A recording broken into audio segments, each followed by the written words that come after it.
That's loud. That's loud. Good evening, everyone, and welcome. Marnie, would you please call the roll? Councilmember Steve Friedman. Here. Councilmember Deb Gillis. Here. Vice Mayor Don Horton. Here. And Mayor Sharon Mahoney. Here. We have a quorum. Okay. I heard we have a colonel in our presence tonight, a retired colonel. Mr. Dorfer, will you please do the pledge? Thank you. Pledge allegiance to the flag of the United States of America and to the republic for which it stands, one nation under God, indivisible, with liberty and justice for all. Play ball. Thank you. Okay, council, any emergency deletions or additions? Ma'am. Deb? Don? No, ma'am. Steve? Okay. All right, so moving on, we're going to open general public comment. Marnie? Okay, we have Van Cadenhead followed by Joe Wishmeyer.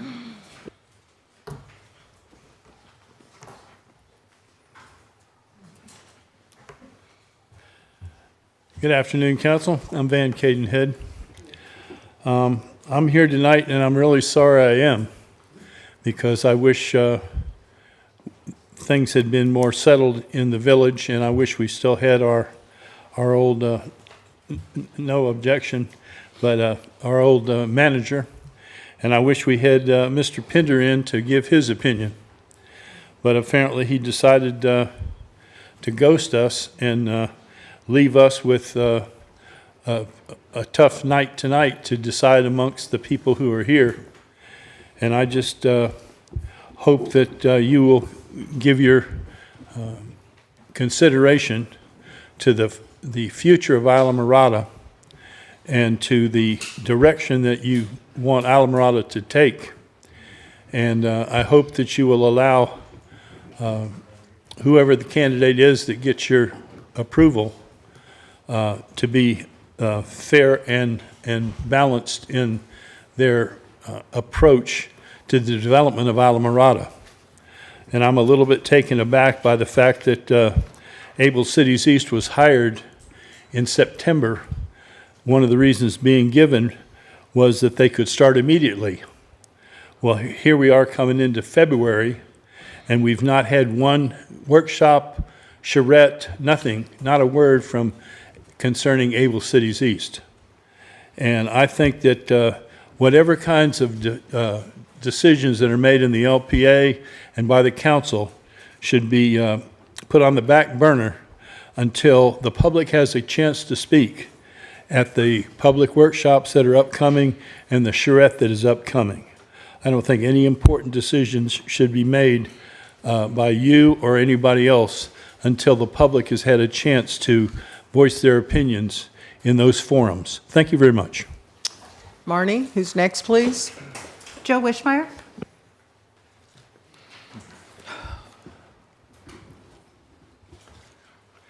Joe Wishmeyer, Plantation Key. Mayor and Council, I am speaking to you tonight regarding the vacant council seat. Filling the seat is very complicated and will affect the entire community for years to come.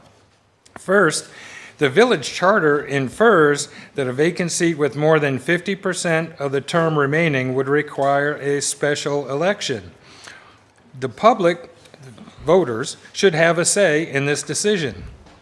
If your village attorney concludes that rule does not apply, then you should consider all factors involved in this decision. The most recent election, the question came up about Mr. Pender being a full-time Islamorada resident, as is required to even qualify to run for council. If this is true, then Mr. Pender would have been disqualified, and his opponent, Van Cadenhead, should be awarded the seat. If not, then the public, not the council, should decide whether they prefer a pro-development or pro-environment council member to fill the seat.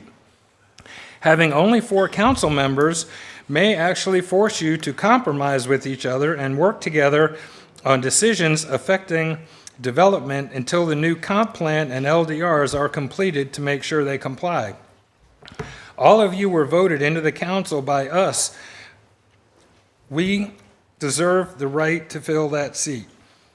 Only knowing all of the candidates for a couple of days and then hearing a 3-minute speech hardly seems like enough time to make such an important decision. Some of the current candidates ran for council in the most recent election and were overwhelmingly voted down by your constituents, the voters. Appointing one of them, with the exception that I stated earlier, would be a slap in the face and an insult to all of us who voted and those of you who defeated those people. Imagine how that would look, especially for those of you who won your seats fair and square. Public perception and your legacy are riding on your decision. Do the right thing and consider the consequences of your futures in our village. Thank you. Mr. Wishmeyer, I let you go on because I didn't want to be rude, but public comment is supposed to be for things that aren't a tab, and filling this seat is a tab. And just so I would like to have Mr. Quick clarify, number one, Buddy Pender did live in the Keys, so he went on vacations, whatever. And I had a conversation with Mr. Quick about how filling the seat works, because trust me, I wanted this to go to a general election. I don't want to be the person making these decisions. So I called Mr. Quick. Would you like to explain so we're transparent and people can know? Yeah, absolutely. The charter is clear on this, and if you look at section 5 of the charter and subsection 7D2, it says, if, however, the remainder of the unexpired term is equal to or exceeds 50%, which is the scenario we're in, the remaining council members shall, within 30 days following the occurrence of such vacancy, by majority vote, appoint a person to fill the vacancy until the next regularly scheduled village election. If you look in section 8 of the charter, where it talks about the schedule for general elections, it says the regular village election shall be held on the first Tuesday after the first Monday in November of each even-numbered year. So the next regularly scheduled village election is November of 2026, which also happens to be the end of this term as well. Honestly, the way it's set up with the 50%, more or less, that's really a holdover from when the village had 4-year terms. That's when it made a difference. Right now, they both mean basically one and the same. So the village council does have to appoint, and that appointment goes until the rest of the term, because that's November 2026. Mayor? Go ahead. I'm just wondering, I mean, because it does seem to be redundant, isn't that something that we could maybe clean up for the future? Yeah, certainly. I mean, that's something that, I think could be corrected through it would have to be done through a charter vote, but could be corrected to make it consistent with 2-year terms, as opposed to, basically being one and the same and a holdover from 4. Yes, definitely. Thank you. And I just want to make sure everybody understands we followed the rules, and trust me, I wish it was the other way around myself. So, okay, Marnie, anyone else? Yes, Barry Ray.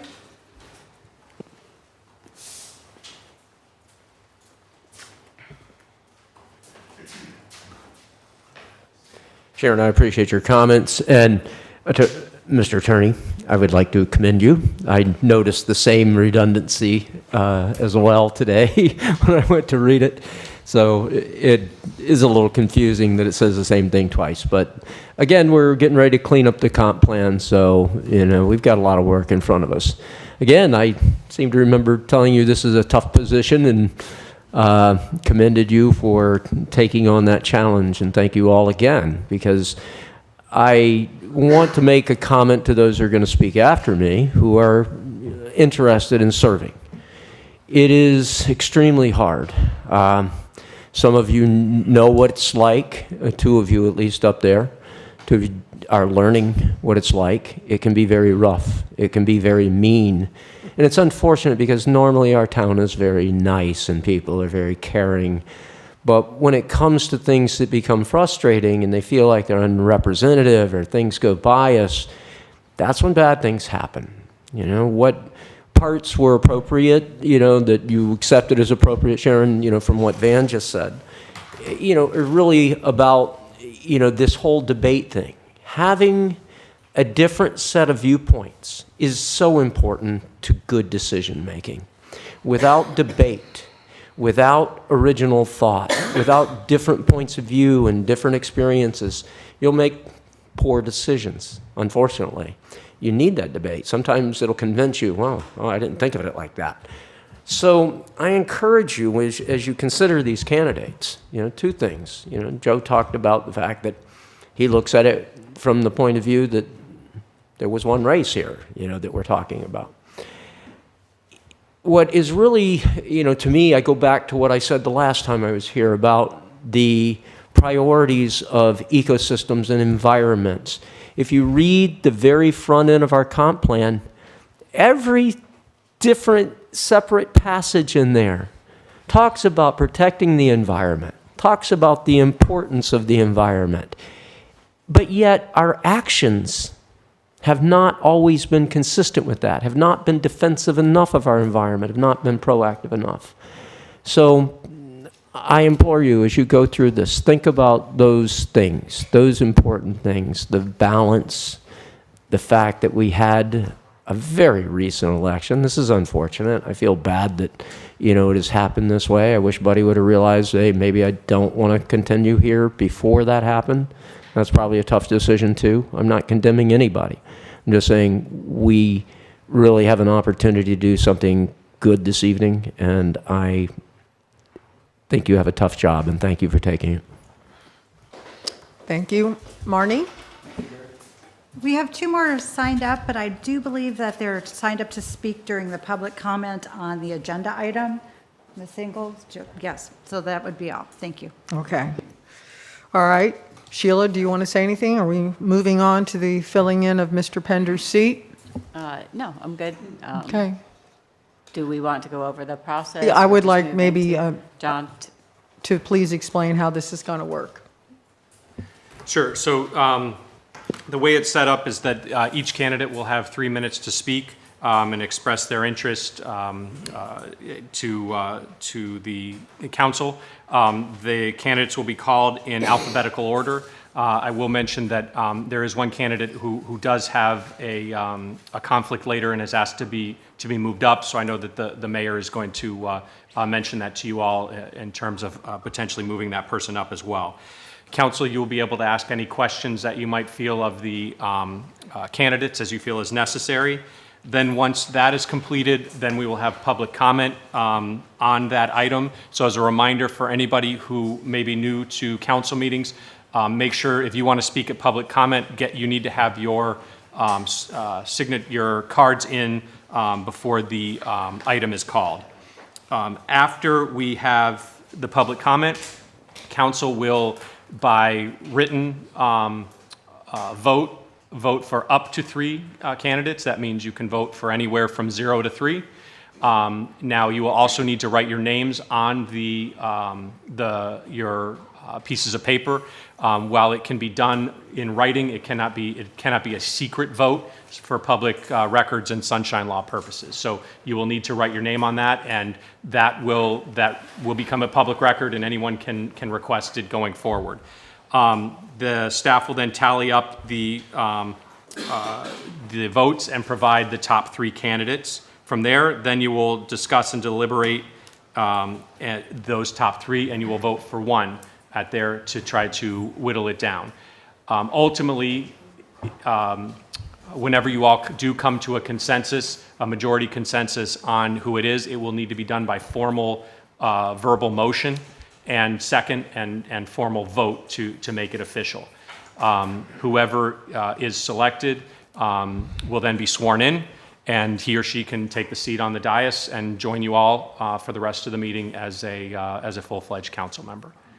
So any questions? Did I miss anything?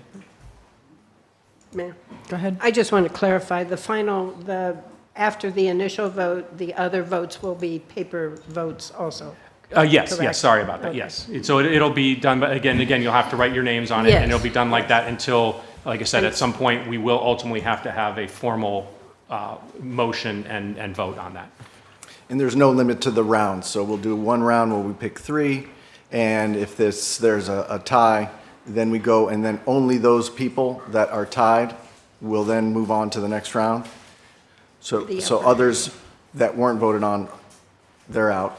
Yes, right? correct, yeah. And then those rounds continue until we have a majority? Until at least three Or the people vote. lights go out. Yeah, until there's three or, yeah, exactly. I mean, I joked, I brought my pillow and my toothbrush, so I'm here. Don, anything? I'm good. Okay, Mr. Raffinello did ask if he could go first. I do not have a problem with it. How do you feel, Steve? Everybody I'm okay? okay. All right, so I guess we are ready to start. Does anybody have anything first or no? I just wanted to add one thing that one of the candidates did rescind Oh, yes. their intent. It was Stephanie Scudera did rescind her letter of intent. Okay, thank you for that. So we'll be, after Mr. Raffinello, then we will go in alphabetical order. Thank going you. forward. Tom? Can we do questions after each candidate? Yes. Very good. Sorry. Thank you very much. And thanks a lot for the consideration. I have 2 young teenage children and a wife who's working tonight, so if I don't get home, I might not have a home by 8 o'clock. My name's Tom Raffinello. I'm an Isla Mirada resident, have been for 15 years. I have run for the city council office in the past. All of you are familiar with me, but many of you are not.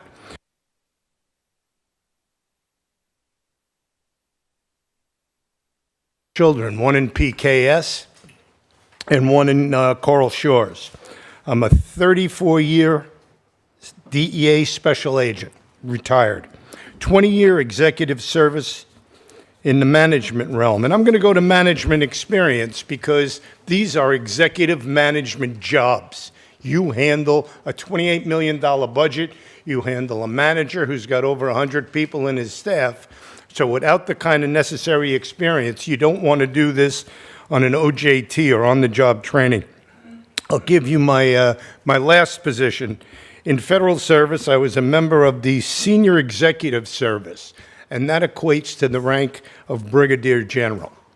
I had 10,000 employees, 6,000 of them were agents. I supervised 60 executives worldwide, 20 attorneys worldwide, had a budget of between $200 million and $250 million. I had 200 domestic offices and 58 foreign offices.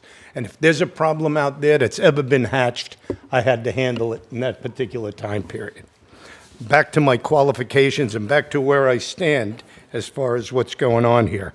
I'm dedicated to protecting our unique environment. That comes right next to the fact that I support and I will put residents and their families at the top of my list. Everything I do will match your vision statement and our mission statement, which many people look at, but nobody really executes. I'm a decision maker, I'm a fiscal conservative, and will spend your tax dollars wisely. In 1996, President Bush gave me a Presidential Executive Award for my administration of tax money and my administration of the DEA's operational section. That same year, I got a Distinguished Service Award from Attorney General Barr for doing exactly that.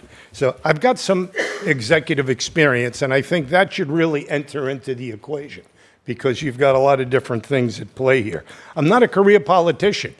If I get this term, that'll be it for me. Because if you can't do it in the first year, you can't do it. Residents and their needs will set my agenda. I will do whatever it takes to make sure that we're transparent, that the residents speak, that we do more workshops, that everybody in this village contributes to what we're doing. We're at 3 minutes, thank you. Thank you. Any questions? Anyone have any questions from the council? Deb? Don? Tom, how many committees have you served on with the village, been appointed to or I volunteered for? I sat on a committee with Deb Gillis that had to do with the freebie. And it turned out to be, we did make some suggestions on what to do.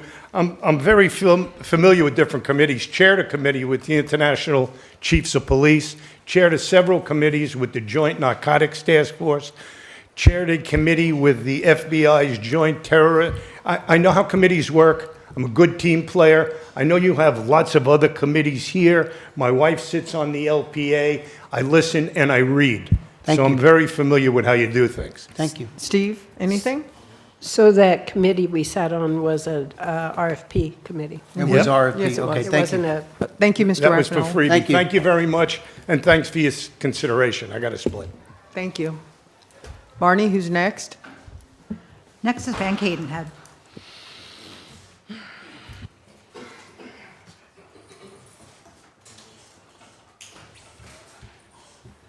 Evening again, Council. I'm Van Hunter Cadenhead. I've lived in the Keys since 1956. I rode on the school bus with Mayor Mahoney back in the day. And this is my home. These are my people. And I'm seeing, I think, unbridled growth happening and overdevelopment happening and has been happening for quite some time. And I'd like to bring my experience as a Navy veteran and also as a graduate of Indian River College with a business degree. I believe I can handle that. I was a sonar supervisor for the Navy between 1967 and 1970, and I had 20 people working for me. I understand how that works. And to go to Mr. Horton's question, I served 3 years on the LPA, and I also served a year on the Land Acquisition Committee. I have I successfully sidestepped running for public office for 25 years. I've been up here at this podium trying to make things better, but it came to a point at the last election when I saw we were slipping off into the darkness, and I think there's very little of Islamorada, maybe 30% left to save. And I think we really need to stiffen up and examine what we're doing as far as development goes. And I'm not against redevelopment, and I'm not against reasonable development. I mean, I've worked as a carpenter and as a laborer and landscaper here in the village, and I've also been a treasure diver and a salvage diver and a disc jockey, and I've had my own band from the Caribbean Club to Key West. So, I mean, I know these islands, and I know these people, I think, and I would do my utmost, if you would choose me to sit in that seat that I challenged Mr. Pender for. And I'm really sorry Mr. Pender left. I say that again, because I look forward to back and forth with him for another couple of years. But if you want to put me in there, I will definitely be a voice for the environment and for the residents, because they represent the goal that I strive to attain, which is having the sport fishing capital of the world be a friendly, laid-back place, which is where I grew up from the age of 7. So thank you very much for your consideration, and anybody has any questions, I'm here. Steve? Deb? Don? Oh, thank Van.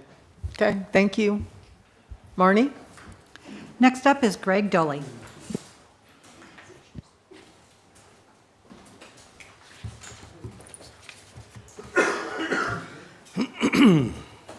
Excuse me, my doctor tells me I'm the poster boy for allergies, so and they're killing me tonight.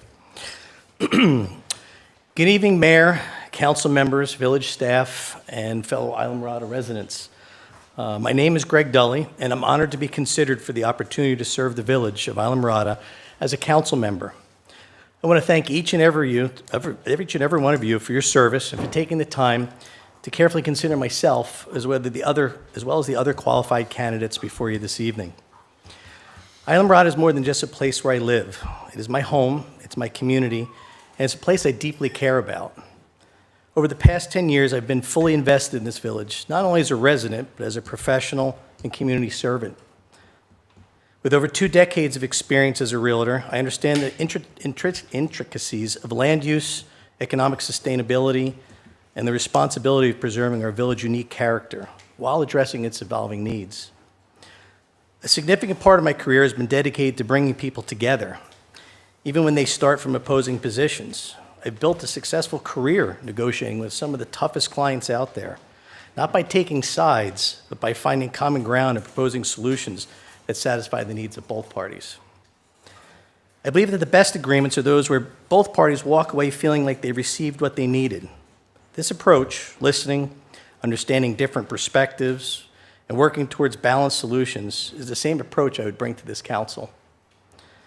Governance, much like negotiation, is not about winning or losing. It's about building consensus and making decisions that move the community forward in a way that benefits everyone and not just a few. Beyond my professional experience, my commitment to serve has been demonstrated through my work as chairman of the Land Acquisition Committee and a member of the Affordable Housing Committee for this village.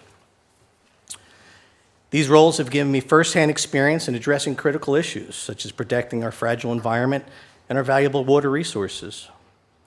There's been one question that's come up several times from residents who have reached out to me over the past few weeks.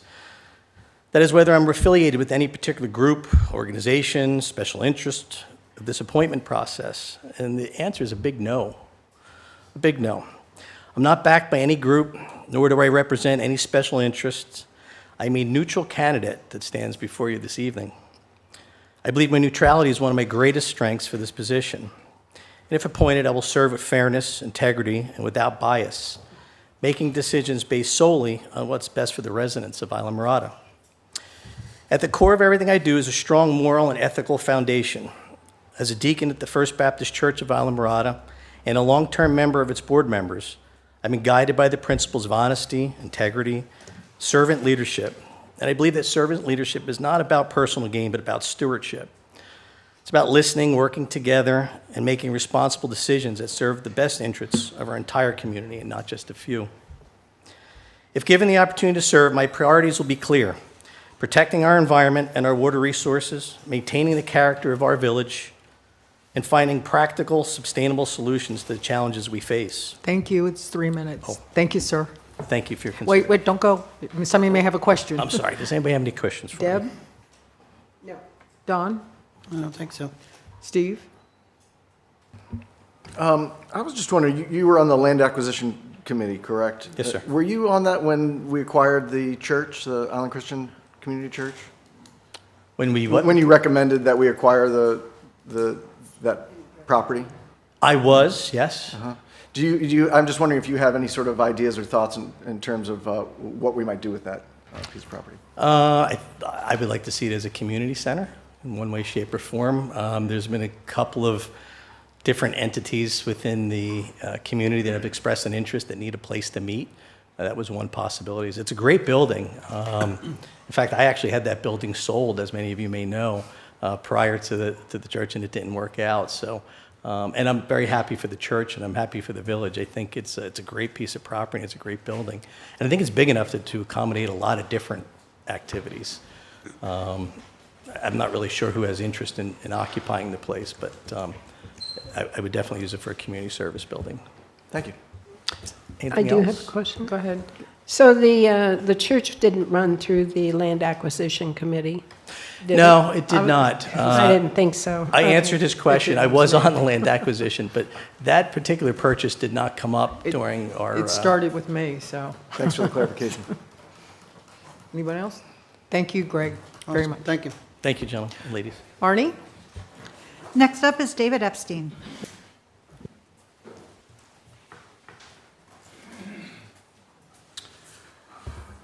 Good evening. First, if you don't mind, could we get one moment of silence for the 67 souls we lost last night? I just got notified I lost a friend on there, so last night was obviously a pretty big impact, I think. Don't count that towards me. Thank you. Hi, my name is David Epstein, as most of you know me. We're really lucky to have long-term residents that care and donate their time. Yes, people receive a basic stipend expense, but I know you all do it for the love of the village and community. Public service at all levels is a true gift to the residents of our paradise, I know, of Islamorada. Living in paradise is one of the United States, and we have one of the greatest treasures. It brings huge responsibility to all of us. to everybody in this room, to you folks. And it requires an intense amount of homework and due diligence.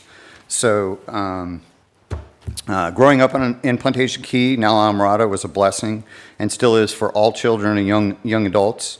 In the 70s and 80s, I was lucky to see both sides of how this works. My mom was a building coordinator for Upper Keys and then became the building coordinator for Monroe County. And my dad, unfortunately, just passed away last week, and he was, as you know, environmental side of it.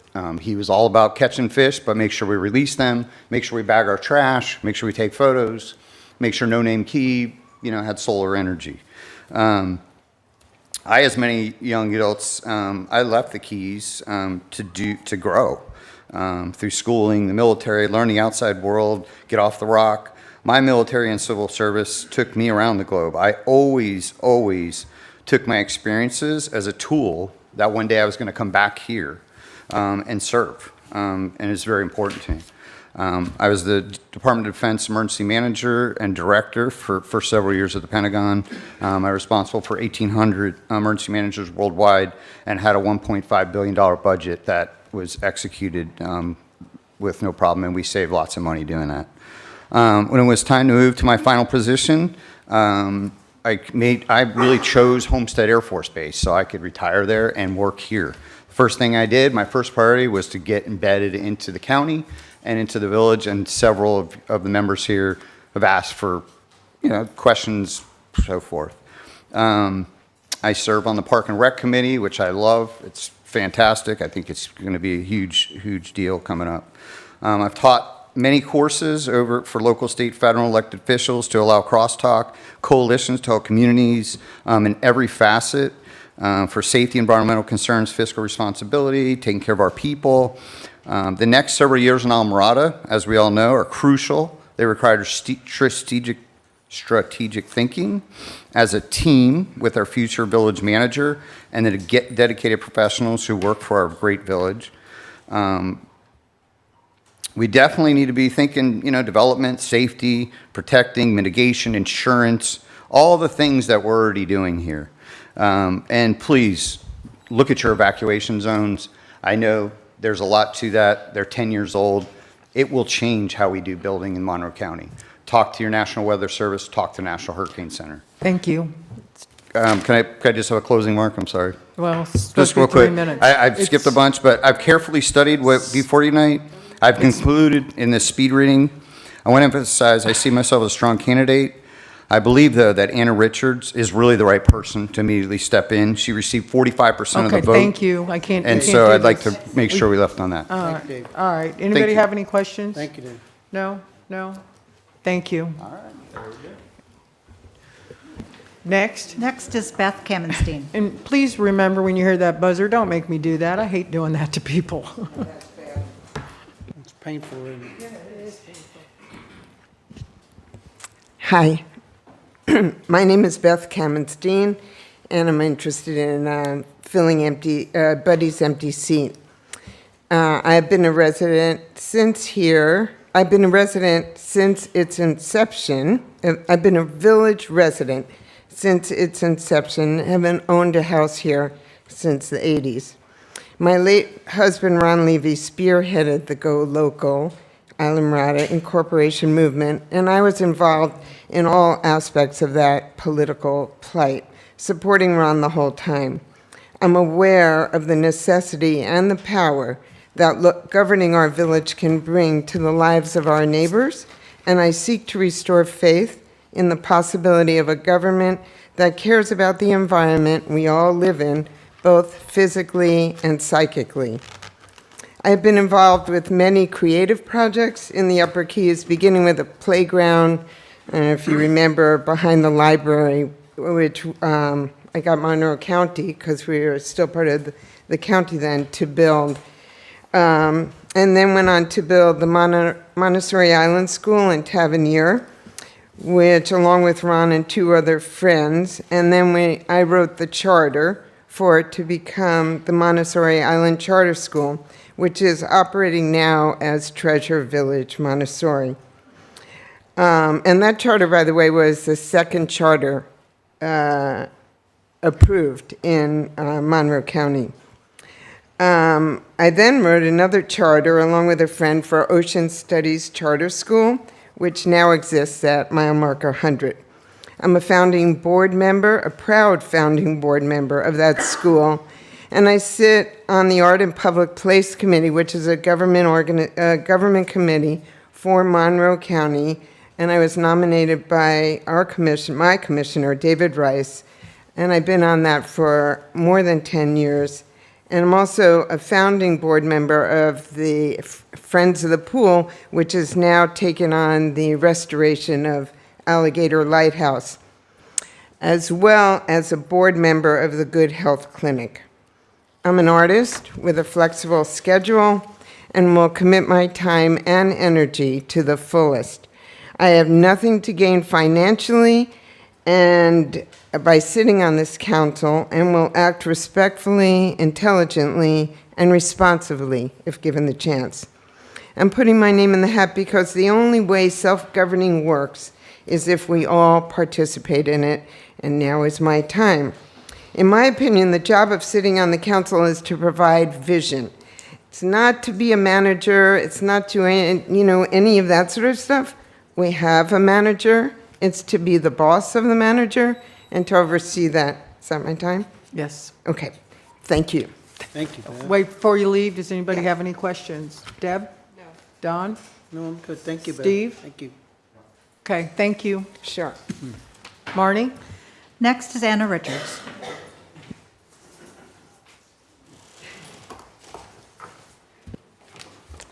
Hello, Anna Richards. As most of you know, I grew up here. I graduated from Coral Shores, and I didn't leave here.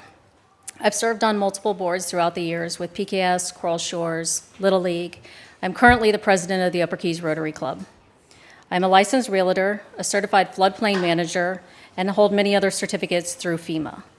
My family's land surveying business has been located in Islamorada for the past over 30 years, actually now. With that, I'm able to work on many different sides: real estate, transactions, conservation properties, wastewater projects, stormwater, water quality, construction, insurance, legal, you name it. We've worked with local municipalities, all the cities, the county. I've pretty much covered, I think, every department in the village here. We have worked with the state of Florida with DEP and DOT on projects, along with federal U.S. Fish and Wildlife on the National Key Deer Refuge. I think with all of that being said, it gives me the ability to have different perspectives and see all the different sides of what goes on. I know the codes, I know how to follow the codes, and most importantly, I think all of that is very important when it comes to the new comp plan that we are about to embark upon. I think it's extremely important to protect our designation as an area of critical state concern. Just a little other bit is I have 4 adult children. They're all raised, still here, living here, plan to raise their families here.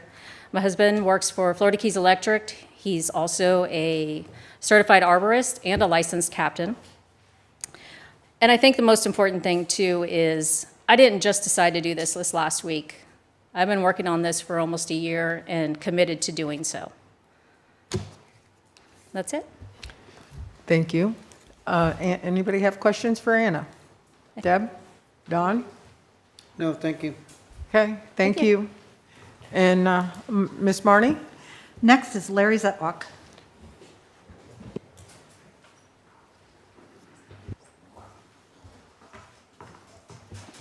How's that new knee? That's why I stood up, so it would work when I came up here. Thank you, Madam Mayor and Council, for this opportunity.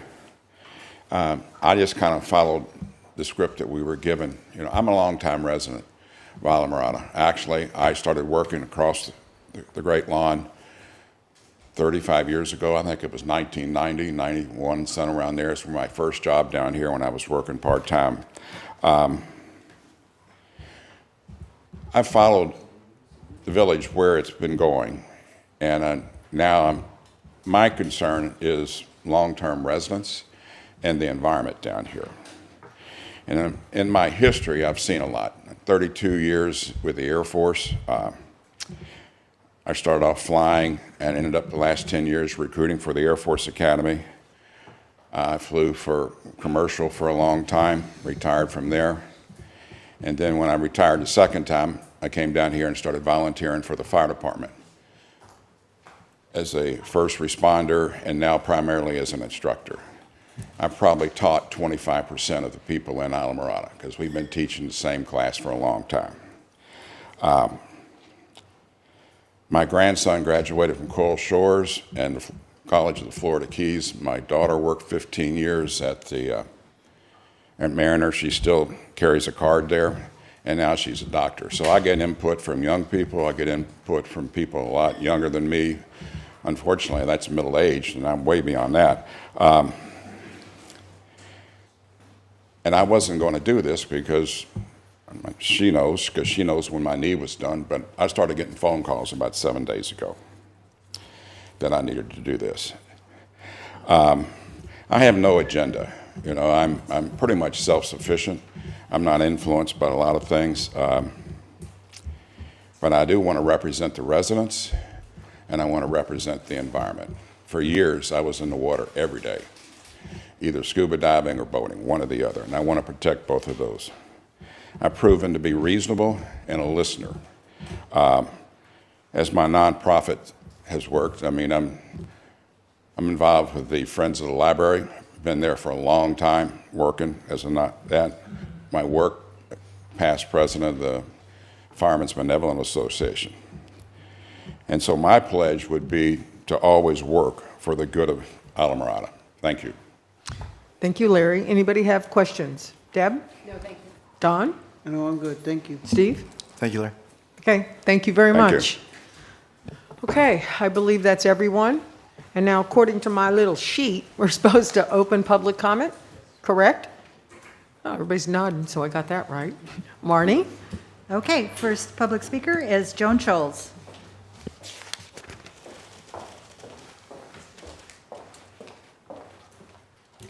Good evening, Council. Joan Scholes, Plantation Key. Yes, you do have a difficult decision to make tonight, and I think it is extremely important that you make it on behalf of the best interest of the residents. I couldn't even drive south during the holidays because of all the traffic. So to keep building and building and building, I can't agree more that redevelopment and sensible development is the way to go instead of more development. I did have a question for John Quick, and that is that, and this is not, I know it's a one-way conversation up here, just so everyone knows that, but when people run for a seat, there's no question about conflicts of interest and those types of things. But if people have a significant business relationship with any of the candidates, then I think that they should recuse themselves, and I'm not sure how that works in this situation. Van spoke about redevelopment and reasonable development. I can't agree more. And as far as the question about being on committees, I think it's important, but I think that working across, having your own ideas and the diversity of ideas is extremely important. Thank you. Thank you. Marnie? Next is Jamie Engel.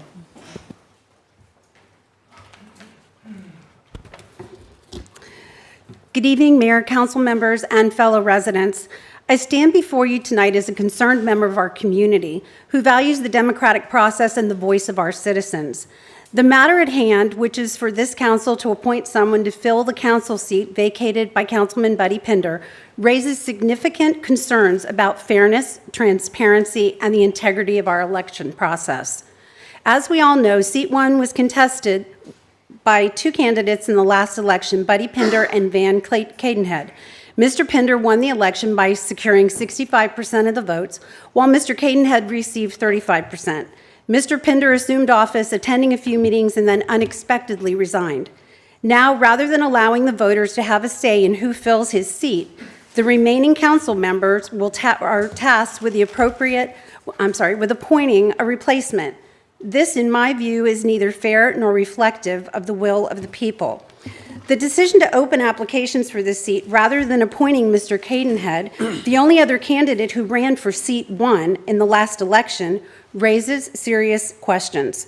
Mr. Cadenhead qualified, campaigned, raised funds, and earned the support of over 1,400 voters. He's the candidate whom the public has already vetted.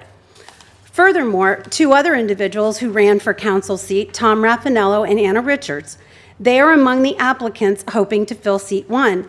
And while I appreciate the remaining other applicants stepping up to apply, they did not subject themselves to the scrutiny of a campaign, nor have they been evaluated by the voters of this community. It is also important to consider the performance of the other candidates in their respective races.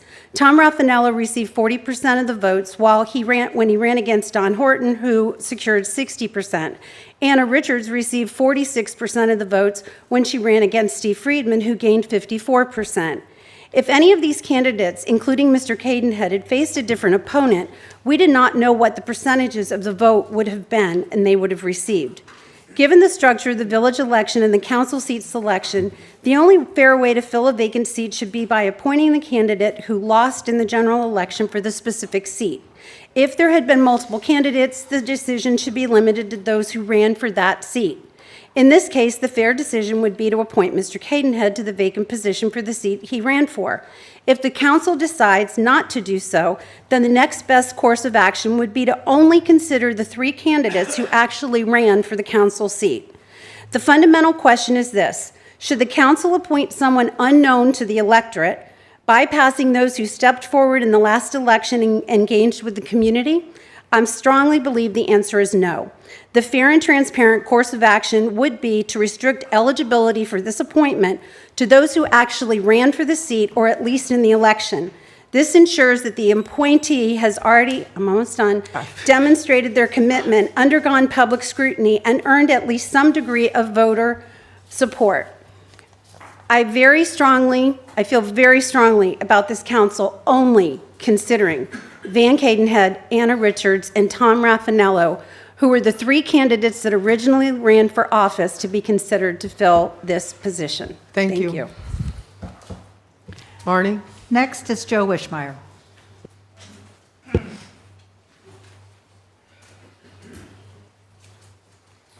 Yes, Joe Wishmeyer, Plantation Key. You know, I do kind of have to agree with the last speaker that those 3 candidates did undergo the scrutiny, and we do know quite a bit about them and what they stand for and what they would represent. Regarding another one, I will admit that I don't know too many of the other candidates, but I would like to give you a little bit of my background. I am familiar with Beth Kamestein. She was active in the school advisory meetings and supporting teachers while her kids were in school. Even though her daughters graduated years ago, Beth continues to give back to the high school and community by awarding a scholarship every year in memory of her husband, Ron Levy, one of our first village council members. She is also a strong supporter of the pool at Founders Park and values the land and the people of our community and would honor our mission statement. This is the type of person that we need and deserve to represent us on the council. I believe that the other 3 candidates mentioned would also do that. And I certainly hope that you take all this into consideration when you're writing down your 3 available candidates. Thank you. Thank you, Joe. Thank you. Ms. Marnie? Next is Barry Ray.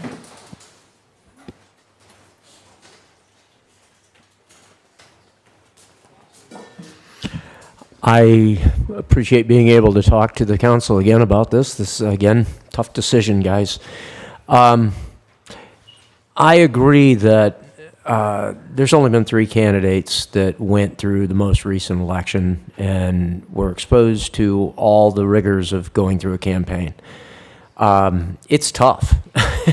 And those of you that got elected this time, and 3 of you that are new on the council for this session, and you know, it means a lot to the community to say we had some type of say in this, and that is one way to provide that.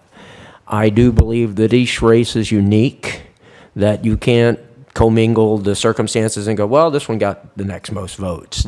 I think that each race is unique, and you don't know what those outcomes are going to be. I honestly feel that Van ran for this seat, and if circumstances were different, if Buddy had left a month later, there probably wouldn't be much of a question that, hey, the only fair thing to do is to go that direction. I really don't think the time of 2 months is any different. So I think we have wonderful people that stood up here and talked. Of the 3 candidates that I consider eligible, which are the 3 that went through the scrutiny of running for office, I think they're all fabulous. But I do believe that the fair way to go is to select Van. That's an opinion. You guys have to make this decision. But I do also know that of all the people that I've seen in here, that's the man that I've seen at every single village council meeting I've ever been to. And I believe he's been to every single one. That's quite a testament. That's quite a history book. That's quite a value. And that's quite Mr. Isla Murata right there.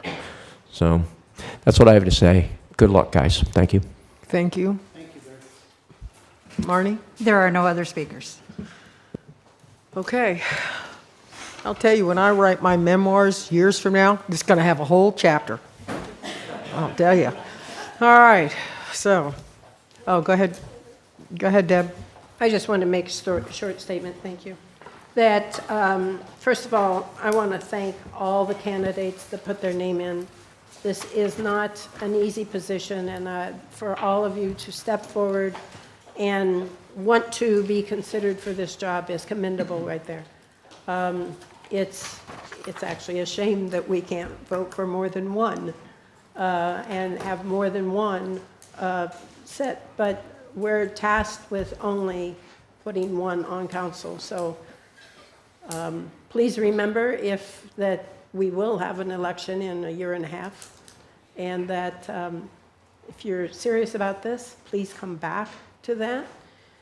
And the other thing I wanted to say is that we have a tough decision up here, and before the night is over, I think we're going to end up compromising, I guess is the best word.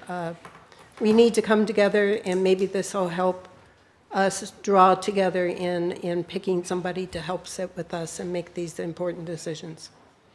So I appreciate that, Deb. And again, I wish you guys voted. I mean, I do. I kept trying to John, read that again, please. Please read that again. Steve, do you want to say anything? No, not really, Deb. I just think that was well said. Thank you. Absolutely, Yeah. same sentiments. And again, I hope everybody who showed up for this puts their hat in 2 years from now. Don? Okay. Not really. Thank everybody for putting their name in. It's awesome.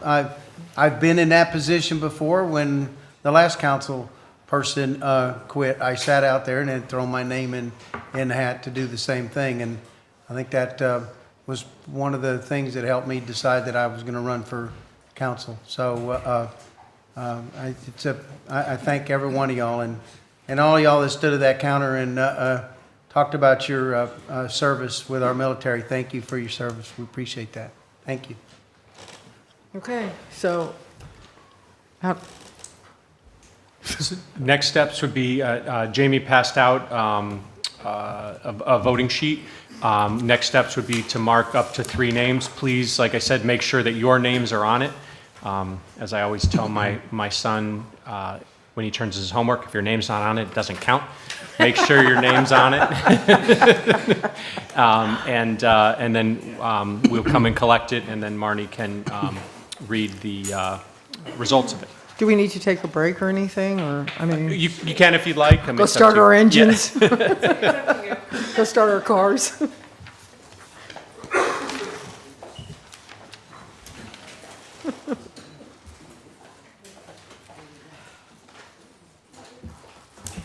While she's working on that, I'll add on that years ago now, I was first appointed to council, and it is part of what helped me decide that I wanted to try to do this job on a more regular basis. So this can be a stepping stone. Just running is a stepping stone. So thank you.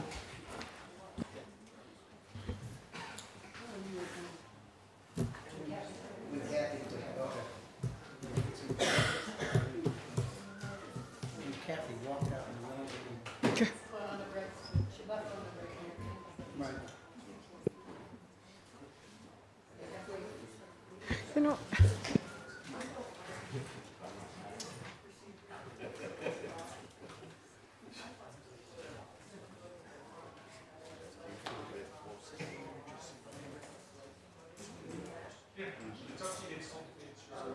Ultimately, the process is yours, yeah.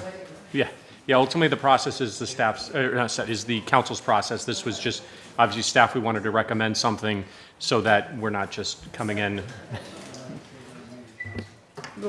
where's that at? Oh, it's not on there tonight? Yeah. Okay, got it. Yeah. I thought so. What were you going to say? After this. Okay.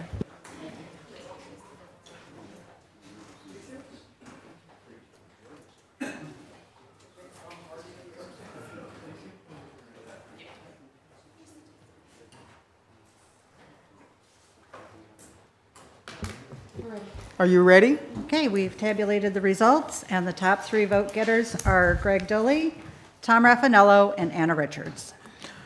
Okay. So.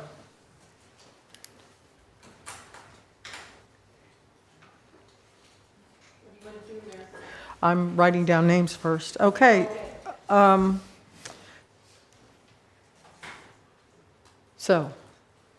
Do you have another sheet? No, not yet. We need to discuss each one. I mean, any suggestions on how we just start talking? Yeah, I mean, you know, if, yeah, I mean, it's like I said, so we're down to 3 names based on this process, and the next step that we had proposed is for council to discuss those 3 so that we can see if you all can start narrowing it down to Can I one, ask- but at least 2. Can we ask what the percentage was or something? I mean, no? I wouldn't do You wouldn't? Oh, okay. It'll be made public who voted for Okay. who later. So, I was going to ask something, though.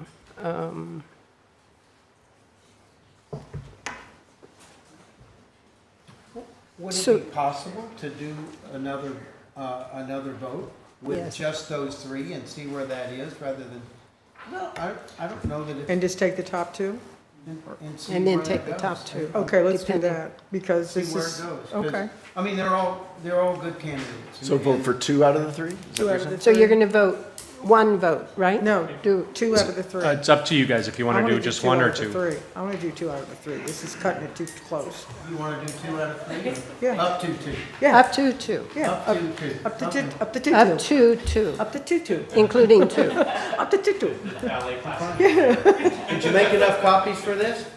Yeah, they're just You know, crossing out the, Did you burn a whole ream of paper? Thank you. So Oh, looky, you're crossing off And names. actually, if you all wouldn't mind writing maybe at the top 2, the number 2, so we know this is the second round. And Yeah, again, so- name on it. So instead of 1, 2. You can vote 1 or 2 people.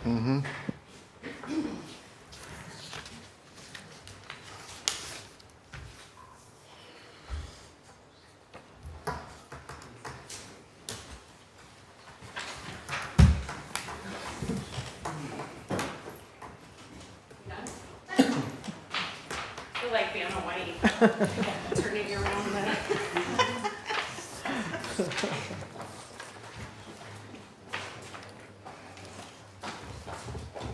Survey says.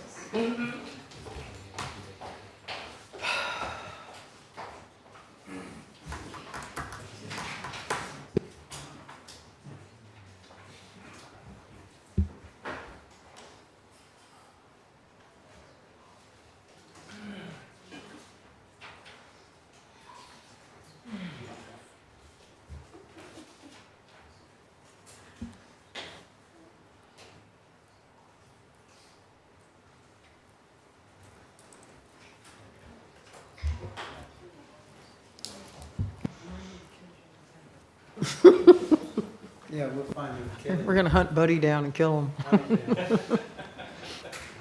you guys haven't already. I'm telling you. You ready? Okay. The top 2 votes were for Greg Dolly and Anna Richards. Okay, so. Did you guys arm wrestle? I mean, No. No, I would think I think we should discuss each one I mean, to be honest, I'll start. I did not know Anna until she decided to run this year, and that's the first time I've met her. And I met Mr. Dully just recently, and both of them are wonderful people. I don't know. I don't know where to go from here. Go ahead, Don, take over. You have anything to say? Oh. Ready to vote? Deb? I mean, they're both great candidates. Yes. They're both absolutely perfect for, You wanna say anything? you know, sitting up here and being able to work with us, and I think that I could work with, we could all work with either one of them. I think they'll be good for the village, either one of them, absolutely. I also met Anna during the campaign, and then I recently, well, I think I met Greg during the campaign also. And they're both very qualified candidates, and I would be pleased to sit with either one. That's Can all they I have share to a say. seat? Yeah, can we, that's where we need a sixth seat. Can they sit in the chair together? Maybe we can do every other month. Never mind. Steve, you don't want to say anything? No, okay. You're making this easy, are you? All right, so I guess if that's how it's going to go. Okay, let's just play the devil's advocate here. 2-2, what does that do? Just out of curiosity. We got to, you have to pick somebody under the, yeah, that's what Well, I he said. I brought brought my his- toothbrush and my pillow, so.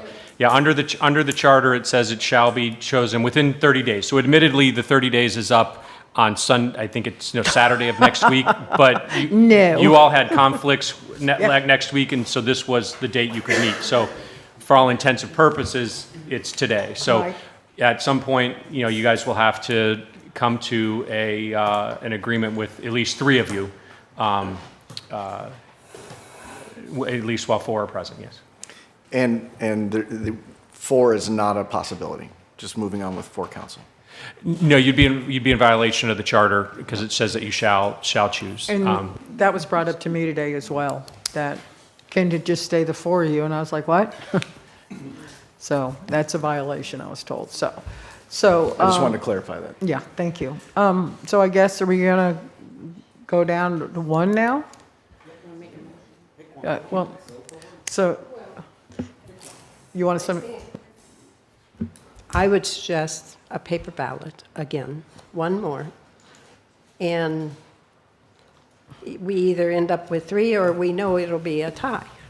It's got to be one of the 2. And then we can figure if it's a tie, then we can decide where to go. Does one of them want to drop out? Yeah. I think I have a quarter. That's how they do a lot of elections. Let's take the vote. But Let's I would fill out say a ballot. one more paper ballot. I don't think we need to put a number on how many. Let's just start with the next Well, one. We'll try, see how it goes. let's try 1, yes, All right, I'd love it to be 1. thank you. It'd be nice if this is it.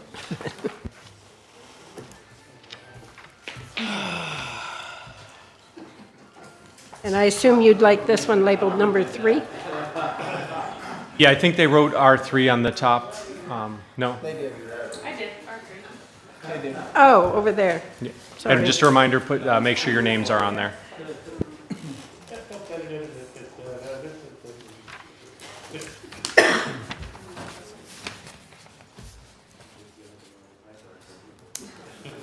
Okay, come on, Vanna. And then while she's collecting them, just as a reminder also, if and when, whenever we get to 3, whether it's now or later, there will need to be a formal motion, and it would be a motion to appoint person X to fill seat 1, and there'll be a second and a formal vote.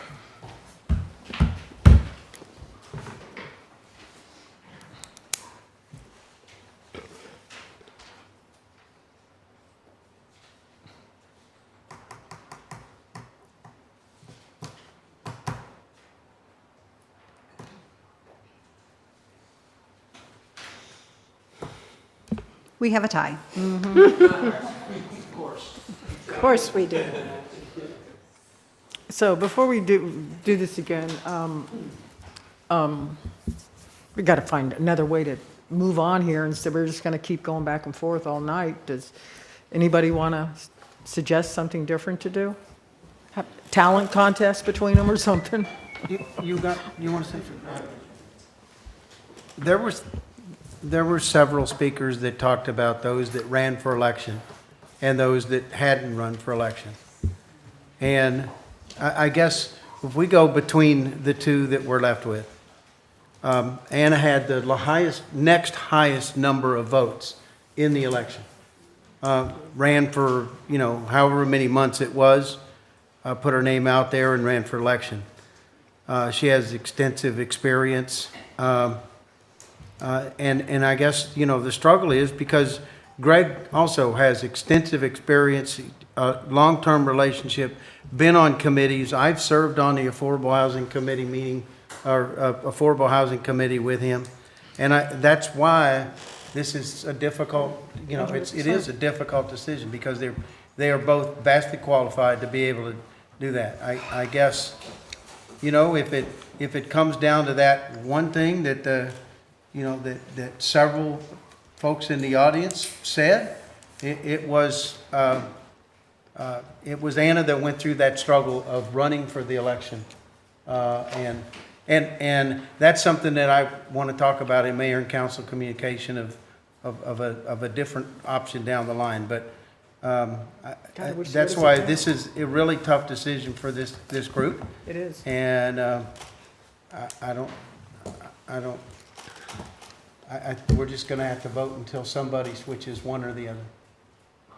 We're just going to have to do that. So I'll make a couple comments. So they are both extremely qualified. Absolutely. Anna has a lot of background in dealing with government entities and things like that.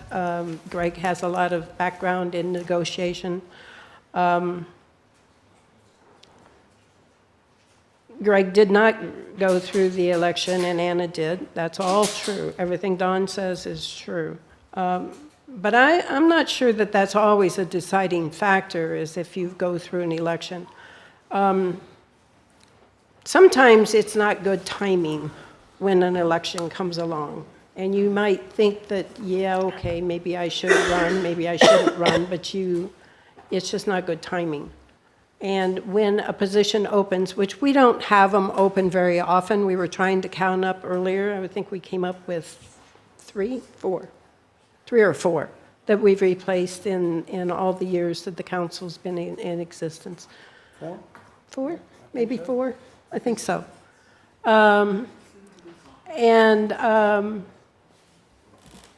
So I don't necessarily give weight to somebody who won, and I don't mean this offensively, and lost. Because, Anna, you were the one that lost. You are a great person, and I'd love to sit on council with you also. I'd like to find some other people that are willing to step forward, and this is an opportunity for the public to get to know some other people. So that is votes for Greg. People have already known Anna. So anyway, they're both good people. They would both work very well on council. I don't think that there's really anything that I can say that's really going to maybe sway or be a convincing and a wonderful, eloquent delivery in terms of who I think we should favor in this case. I have to be very careful here, so I'm going to say that I'm going to stick with the vote that I've been casting. So, I don't know where we go from here, because I think both of them are more qualified than, it's a horrible decision to have to make this. And I know going through the election process is hard. That I know, but just because someone didn't run, I do agree with Deb, it doesn't mean they're taken out of consideration. But at the same time, I have a fishing tournament next week and Valentine's Day, so I don't want to be here all night. So we have to figure out something. We have to figure out something that we can all live with.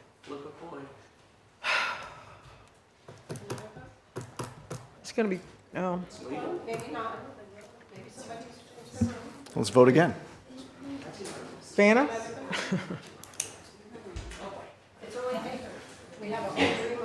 Yeah. Trees are renewable. I'm trying to figure out another way we can do this.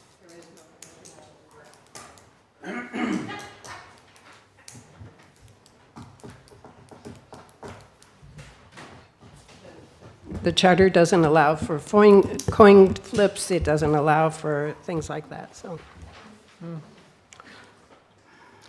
Can we ask them if they're both still interested?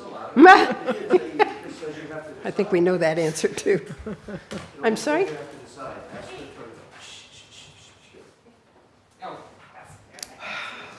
Oh, she doesn't want to walk around anymore. Please select from only the ones that are circled. Oh, you don't want to start all over again? And just remind her names again.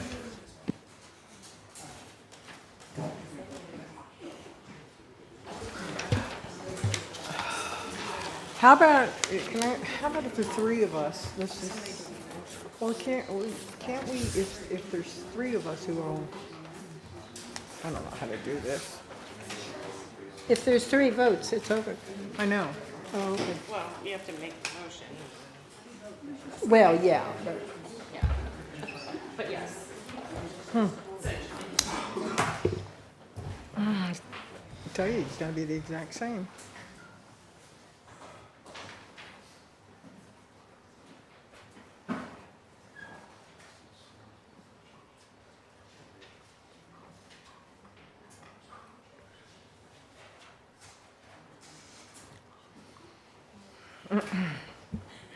Again, we have a 2-2 tie.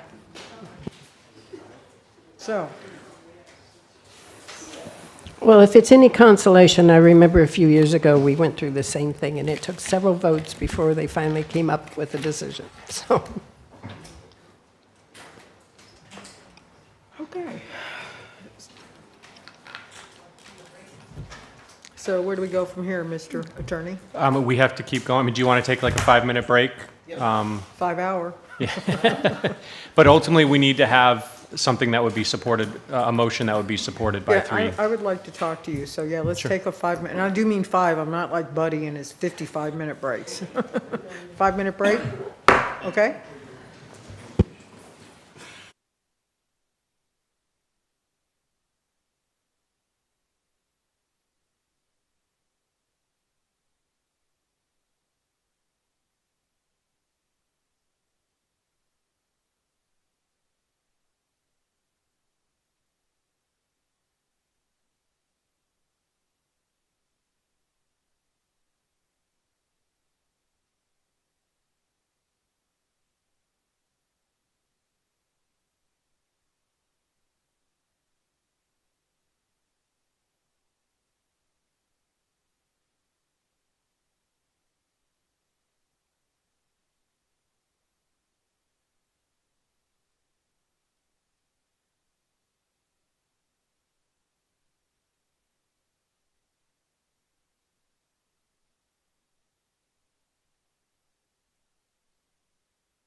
Okay, everybody, let's get the party started again, please.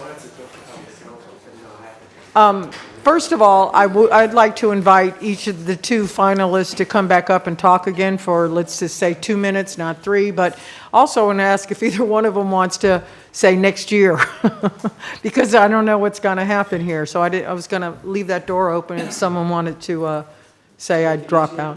Yeah, hey, I'm trying to find the easy way. Then I said, let's flip a coin, but not everybody agrees, so. Okay, so, Marnie, I guess there's no order. We'll start with Mr. Dully. Would you like to come back up again, please? Sure. You can say something different if you want. You don't have to read the same thing. Well, I kind of got cut off because of the 3-minute thing, so maybe I'll just finish up. I was talking about at the core of everything I do is a strong moral and ethical foundation. I'm a deacon at the First Baptist Church of Islamorada, and I've been a long-term board member. I'm guided by principles of honesty, integrity, and servant leadership. I don't talk about that. My actions, and you can talk to anybody that knows me, I follow through on what I say. That's a very strong core personality trait of mine. I believe leadership's not about personal gain, but about stewardship, listening, working together, and making responsible decisions that serve the best interests of our community, and just not a few. I'd like to point out, I believe in transparent governance, fiscal responsibility, absolutely, and most importantly, always putting the residents of Islamorada first. That's who put everybody in your seat there, and if I do get appointed to this position, the people didn't, but the people that voted for you gave you the power to do that, and I am absolutely 110% committed to voting whichever direction that the residents want, not what I want. So just want to make that clear. I'm not here for any personal ambition. I'm here out of a deep, deep, deep love for this community. I've got no dogs in this fight. I have no commercial property that needs to be rezoned or any special favors. I don't have any special interest groups. It's really just the citizens back here that really care. So that's it. Thank you for your consideration. Thank you. Anna, is she back there? I couldn't see you. I couldn't see you. Still here. Where's Anna? Can't get rid of me that easy. I don't know what else you really want me to say. I mean, I've been involved in this community my entire life. My kids are here, my family's here. We all have businesses. I mean, I think I've stressed this pretty much as I can that my business, entails everything in which comes in front of this council. So I'm very well versed in all these issues, and there's no learning curve for me, really. I want this to remain just as beautiful as it was when I was a kid, for my kids, for my future grandkids. My husband and I spent a lot of time on the water fishing and doing that stuff. I would never do anything that's going to harm this environment. And matter of fact, in our work, we're out surveying conservation pieces all the time. We were just at a big one yesterday. Other than that,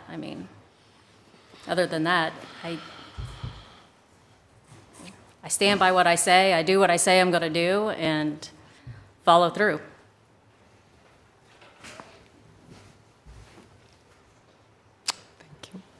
Thank you. Anybody got? Yeah. All right. So is the towing cost out? I'd like to say a few words. Oh, go ahead. So in an attempt to try and convince you, full transparency, I'm supporting Mr. Dully. I think that you all agreed at the beginning that both candidates are very good and very qualified. And, in that respect, Mr. Dully and I had a great conversation when he was interested in this position. And I really appreciated his professionalism and candor in reaching out to me and asking for his support. And I don't see him having any sort of conflict of interest here. And I'm not sure I can say the same for Anna. She did not reach out to me to talk to me about gaining any support now, nor did she do that after the election. So, and I think there might be a potential conflict of interest. I think she has interest as a real estate agent in some of the parcels that she's selling. I think she has an office close by to you, Don. So I just think that, to me, it seems like Greg would be a great asset to this council as someone that's going to bring his experience and wealth of knowledge and understanding of what this community needs.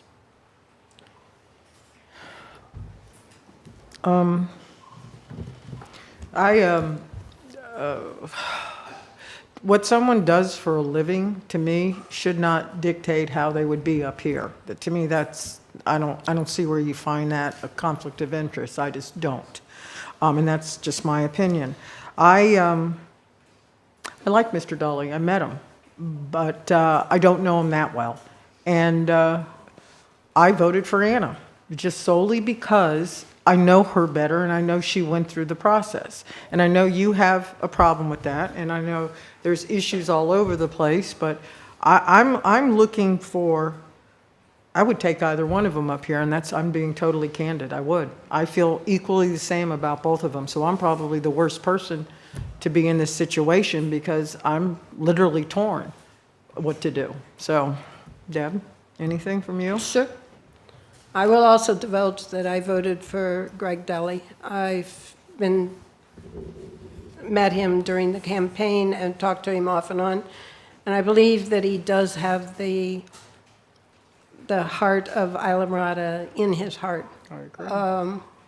I believe that that he would make the right choice to the best of his ability. We all are committed to making the right choice, I believe. Mm-hmm. So don't take any offense on that statement. And I don't mean that offensively to Anna. I do not, because I think Anna would make a lot of the right choices too. But my heart tells me that Greg is a good choice for this village in that he wants to step up, he cares, he gets lots of good reviews from his circle of friends. It's not always the circle of friends that is me. We all have our own circle of friends, and when you start reaching out to people, sometimes it's hard to get outside that circle. I've managed to dig hard enough to find some information outside of the circle that convinces me that Greg's the right choice for this seat. Don? This is a small community. Just because somebody works next to me or close to Sharon or owns a hotel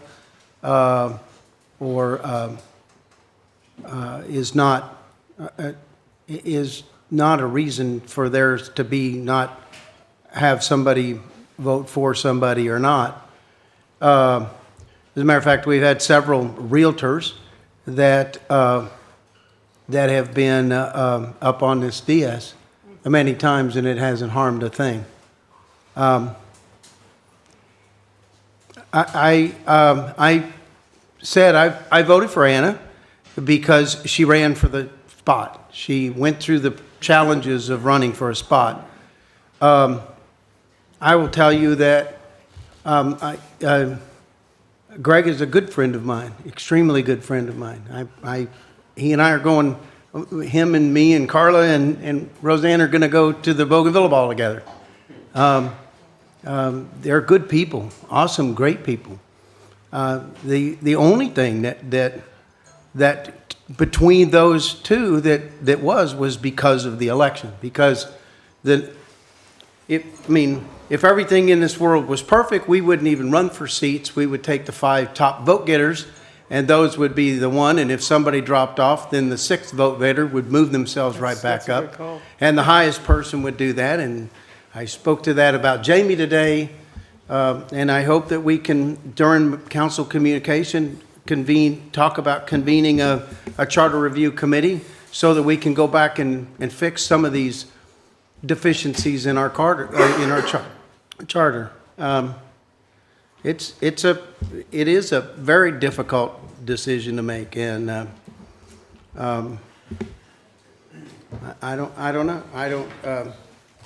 I guess selfishly, I still want to go to the Bougainville Ball with Greg. You can do that either way. No, because if he wins, then we're not going to be able to sit at the same table. I hate that. It is tough. It is tough. So the only thing, because both are exemplary people that would sit up here, the only thing was the only tie, that breaker of mine, was that election part, was that there were months and months of having to talk to people and raise the money and go through all of that.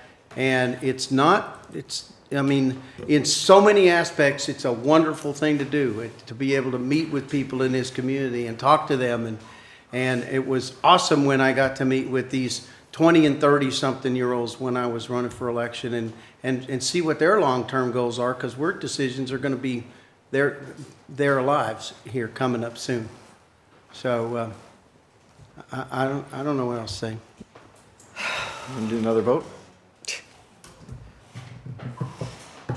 Yes. We're back. Yeah. All right.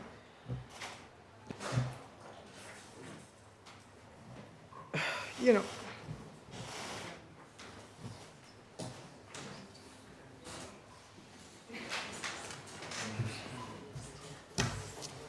sling it at me. I know.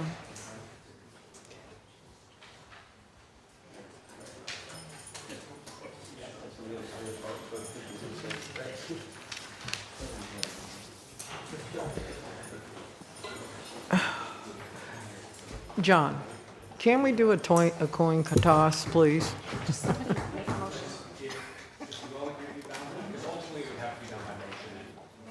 I make a motion, we toss a coin. Huh? Listen, I think that's important. does anybody want to do the coin toss? Coin toss? No? Of course no. Okay. This isn't supposed to be easy. It's not.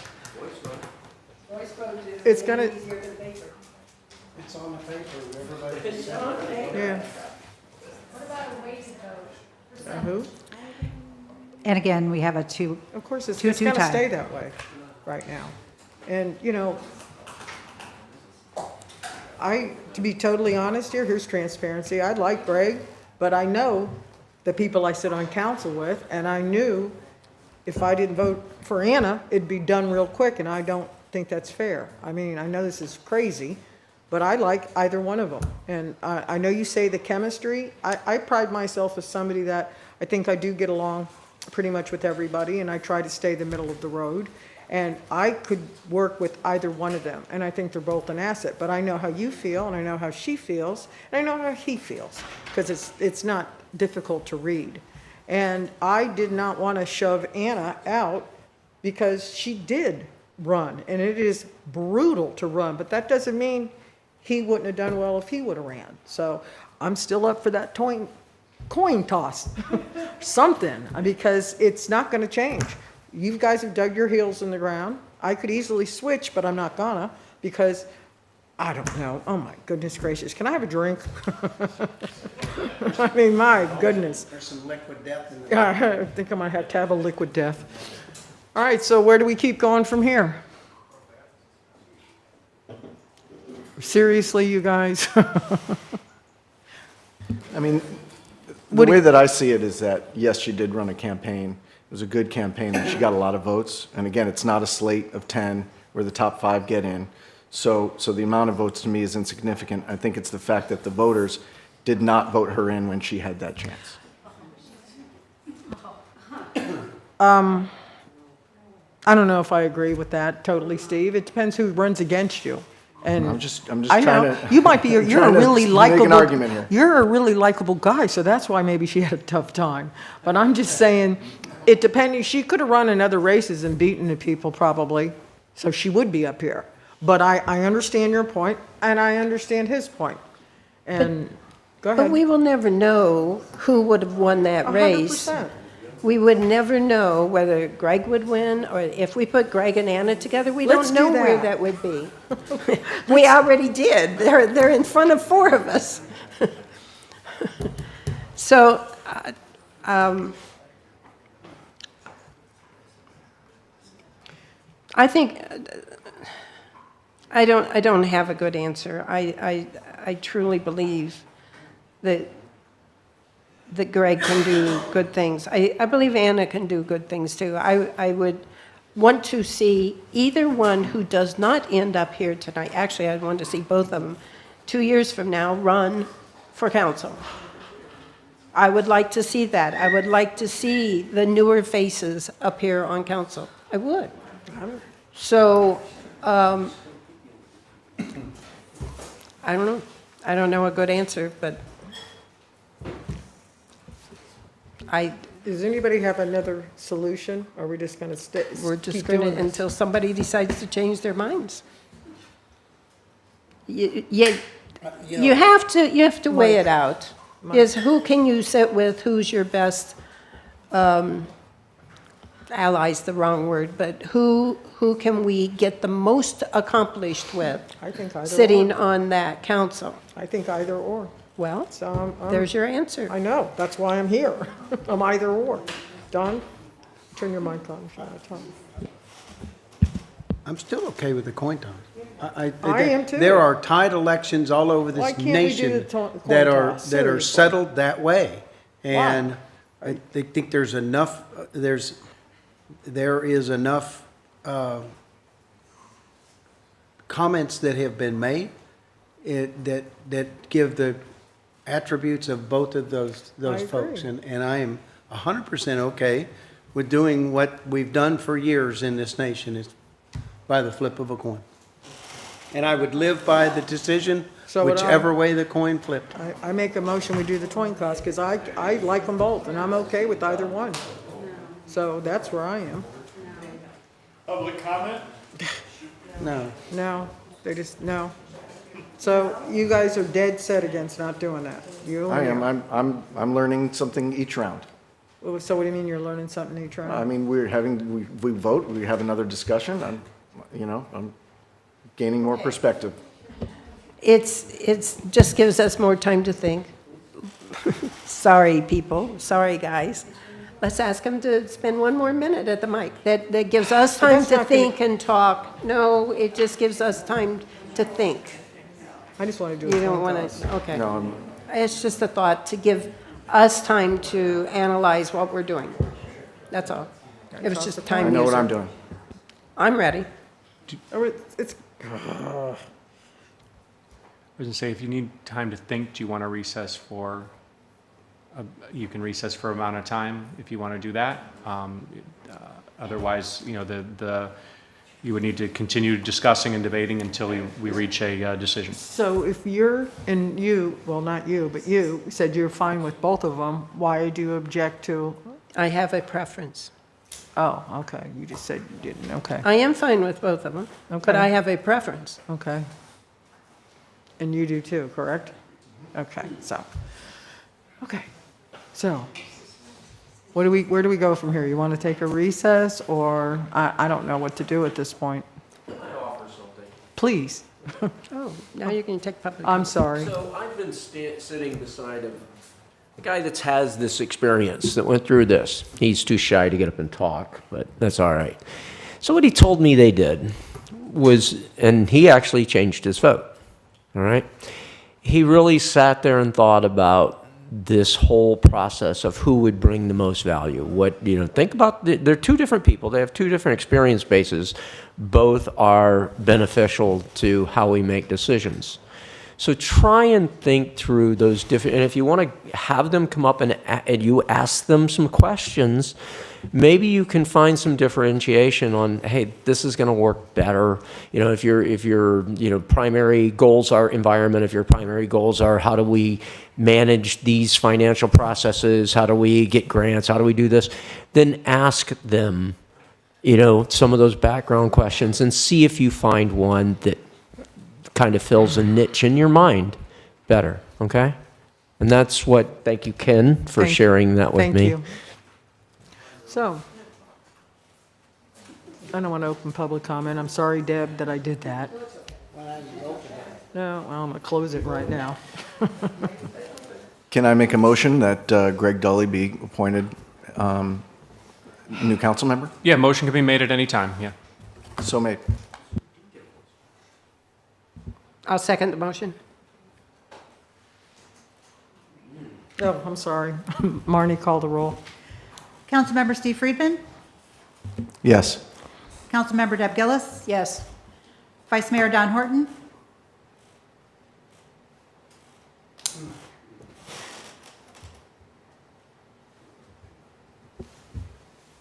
No.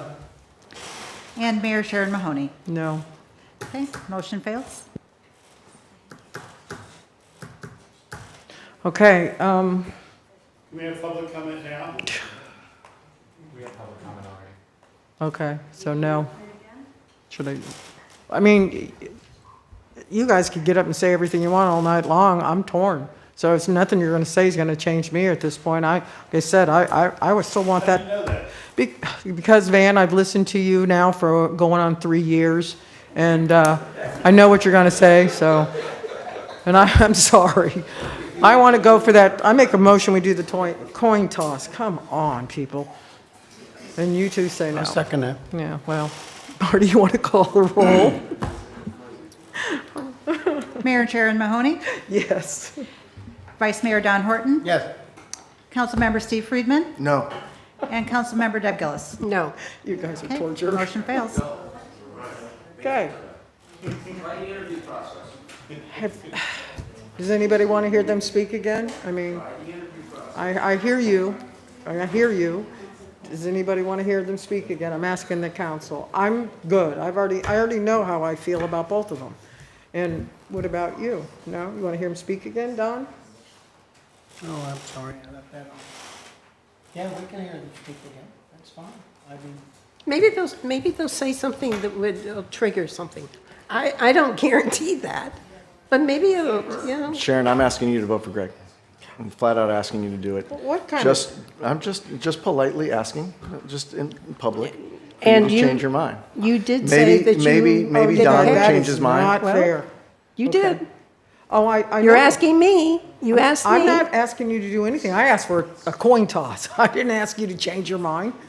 You asked me why, if I liked them equally, what And was you the said no. difference? And I said I had a preference. Okay. If you have a preference, No, I that's don't. fine. I like them both equally, because I don't really know either one of them. I'm being honest.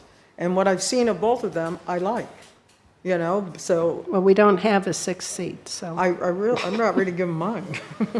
So, If you are going to call them back up, if I could suggest that maybe you have some questions to ask. does anybody have any questions? That way, So we don't waste their time? you know, that way that, you know, you can get answered whatever the issues might be that you have. Do you have any questions? No? Deb? I'm nobody has any thinking, questions, I'm that's thinking, I sorta- can't think of a question that I want to ask. Okay, so,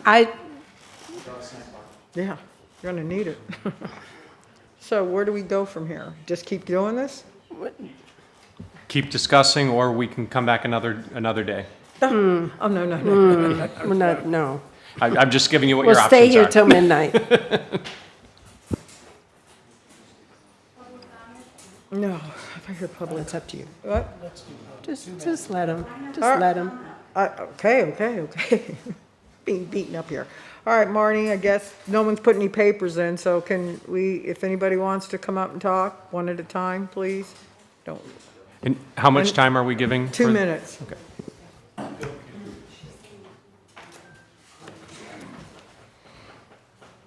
One of the major decisions that you make when you're running for council is the time element that it takes to do this job. And maybe the question you need to ask both candidates is how much time they have to do this job. And then you have to look around yourselves and see what element of expertise does this person bring that we don't have on this council or could use on this council. And those are the two things that I think are important. Are you willing to go to Tallahassee? Are you willing to get involved with the Florida League of Cities? Are you willing to go to classes and learn to be a good councilman? Are you willing to get educated? It takes time. It takes time away from your family. And if you don't have that time, then you shouldn't be in that job. Those are the few questions that I would ask. Thank you, Ken. thank you, Ken. Anybody else? Oh, God.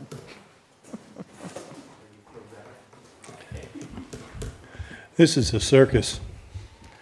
I'm really disappointed that I applaud Mr. Friedman's comments that Mr. Horton and Ms. Richards have had previous business experiences in the past years, and they're located close to each other. And I think really, for all fairness, Mr. Horton should recuse himself from this vote. I don't think that his opinion is slanted and biased and prejudiced for a certain aspect of the development of Islamorada, and I think she shares that, and I think he knows she shares that, and I think it's been from before the election started. Anna Richards and Don Horton discussed getting rid of the manager and getting both of them in there so they could have a majority. And I don't, this is not rocket science. And I really think that, Mr. Horton is an expert at construction. He knows permitting. He knows how to push permits. He's been for the village, he's been for the county. But by the same token, for him to discount all that and not recuse himself when Mrs. Richards is so obviously connected to him in a business sense is just outrageous. And I'm really surprised that Ms. Mahoney does not recognize that conflict of interest. And it would be a conflict of interest in the future, I assure you. Thank you very much.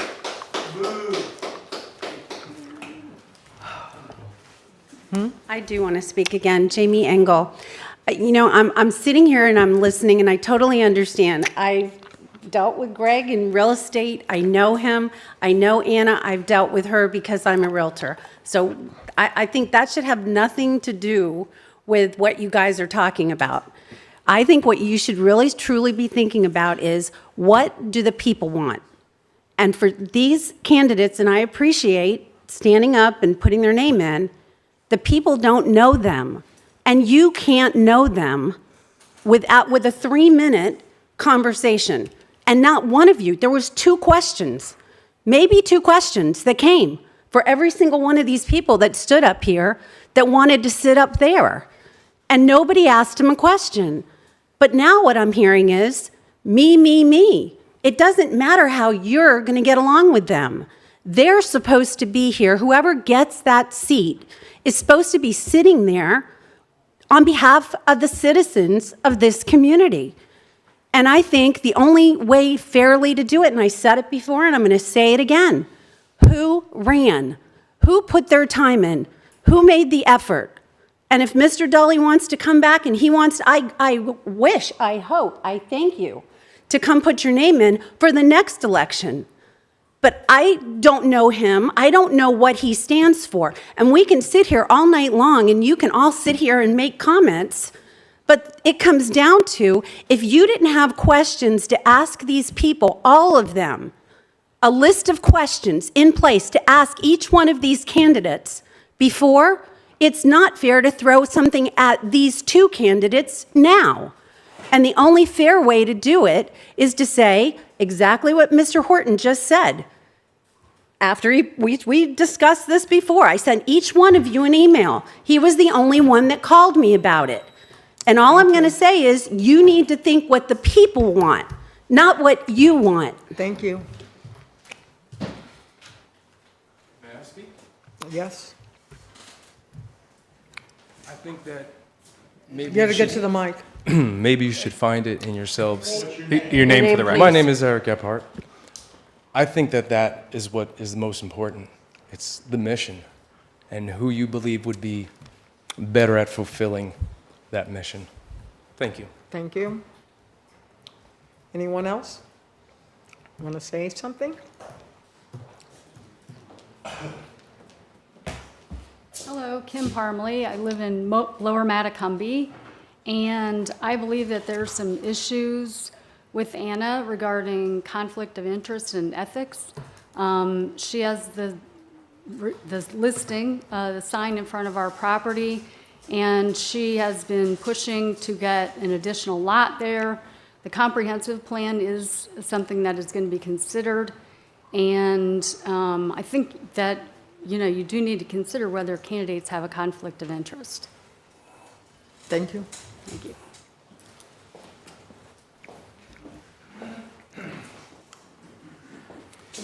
Joe Wishmeyer, Plantation Key. Since some of you you say you like both candidates, but you're unwilling to change, and I don't know how you can figure that out unless you ask them questions. The biggest thought that comes to my mind is the eagle's nest that was on the Parmley estate. And that just really sticks in my craw, and I hope you consider that. Please don't. Not you, not you. The audience. Is there anyone else? Matt Turk, state of Florida. I work for CBT Construction, and I'm also the vice president incoming for the Rotary. I was also the treasurer for Anna Richards, so obviously I have a vested interest here. I want to say something that during the election it was very divisive of, the building coalition and the water stuff. And I want to say that both things can be true. And if you understand building and good building practices and how to bring that all about, that's a knowledge that you just don't get over time. You have to be involved in it to understand. And that is something that she understands. And I think, as she had stated, her husband's a captain, been on the water. I've been fishing with him several times. They love that back there. They don't want to see it go to waste. They don't want to see it fall apart. So both things are true, where she understands both sides of the event. And I appreciate you standing up and doing that. But I agree with the lady earlier that she put her hat in there. Why wasn't he interested at the beginning and put his name in the hat and run then? Now there's a vacancy. Now all of a sudden everybody's interested. And I agree with the lady, what she said of, we're interested, you need to be interested from the get-go. So I appreciate the time, but the madness, I've been watching it for a while. I haven't said anything for a long time, but this is crazy. It is the craziest thing I've ever seen. So, and I think as far as the democratic process is concerned, it got set on fire and it's here tonight. Thank you. Thank you, I think. I think. Captain Jason Richards. My blood pressure was down Now it's back up. at the doctor's office today, but I could feel my heart beating because I'm sitting here and I'm hearing people bash my wife. So 32 years we've been married. She's the most ethical person I know. She is very honest, even though you don't want to hear it. She's going to tell you the truth. Getting bashed about being a realtor and all the other stuff. How many realtors do we have in the Keys? Seriously? How many? Yeah, exactly. She works with contractors, homeowners, okay? She doesn't fudge anything when it comes to the surveys. And I worked alongside my father-in-law forever, and I could tell you one thing, when what he did and that group does, it's right all the time. Yes, she did lose the election. She only lost it by 276 votes. And most of those, speaking to whoever's watching out there, were mail-in votes, okay? Well, somebody funded a real big campaign on the mail-ins. So, go to say, you got your name captain and you're going for clean water, somebody doesn't know the candidates, that would be my choice too. But my wife loves the environment. She's not going to do anything to hurt the environment. Our kids grew up here. We've fished multiple tournaments. I guided in Everglades National Park for years. I've fished in Everglades National Park since I was a kid. I've fished offshore. I know pretty much every guide down here. I got out of the business in 2004 because I had to put my family first. But I still found time to take my kids out and enjoy the Everglades and teach them about fishing. Well, my wife is the very most honest person that I know of. And I'm just tired of hearing her getting her name bashed. Thank you very much. Anyone else? No one else? Okay. So, I'll make a motion for a coin toss. I second it. Sorry. Marty, you call the roll? Mayor Sharon Mahoney? Yes, please. Vice Mayor Don Horton? Yes. Councilmember Steve Friedman? No. And Councilmember Deb Gillis? No. Okay. Motion fails. Anybody want to order a pizza? What do we got? I don't know where we go from here. John, any? I'd rather order a drink, but Yeah, I would too. Any suggestions? What do we do?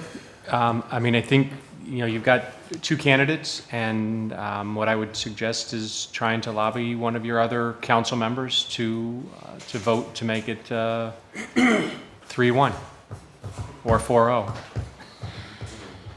I mean, that's really what it boils down to in terms of, if you don't have questions for the candidates, I mean, they've spoken twice. You've heard from the public twice. I would say that, the four of you should discuss, and if you need to get into more in depth, that's what you're going to need to do to try to nail this down. I wish I had something easier. I do too.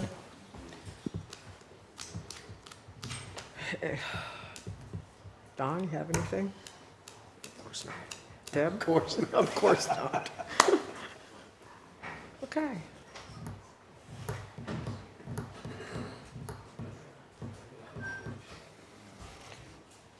You want to take a 5-minute break? We could do that. We could also, I mean, I would say we could move on to the next agenda item and come back to it if you want to do that. Do you I mean, wanna do that? unfortunately, that would remove that from whoever is going to be, you're not going to get the input from the other two council members. it'd be nice to have our new council person sit in on the next item, but Yes, it would. You have anything to say? no. And you? No? Okay, so we're just going to sit up here in dead silence? I make a motion for Mr. Dully to be appointed to the council. I'll second it. Oh, I'm sorry, Marnie? Yep. Councilmember Steve Friedman? Yes. Councilmember Deb Gillis? Yes. Vice Mayor Don Horton? No. And Mayor Sharon Mahoney? No. The motion fails. 2-2. Does somebody want to make a motion the other way to see if maybe that would change something? That's the only other thing I can think of other than you all continuing No, it's to not gonna discuss. change. I'm not hopeful, but No, it's not going to change. maybe a short break might help then, because I did hear some Okay. others saying that, 5 minutes. discussion might give you time to think, so 5 maybe. minutes?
17, ding.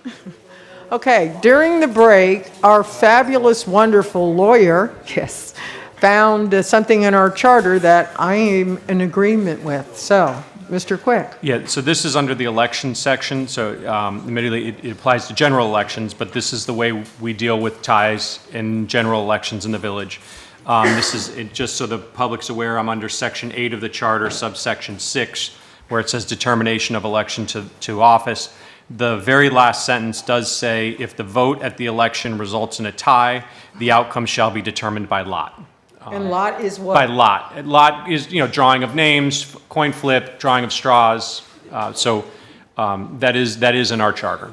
So, seeing how we follow our charter, sorry, or is everybody in agreement? This is what we're going to do?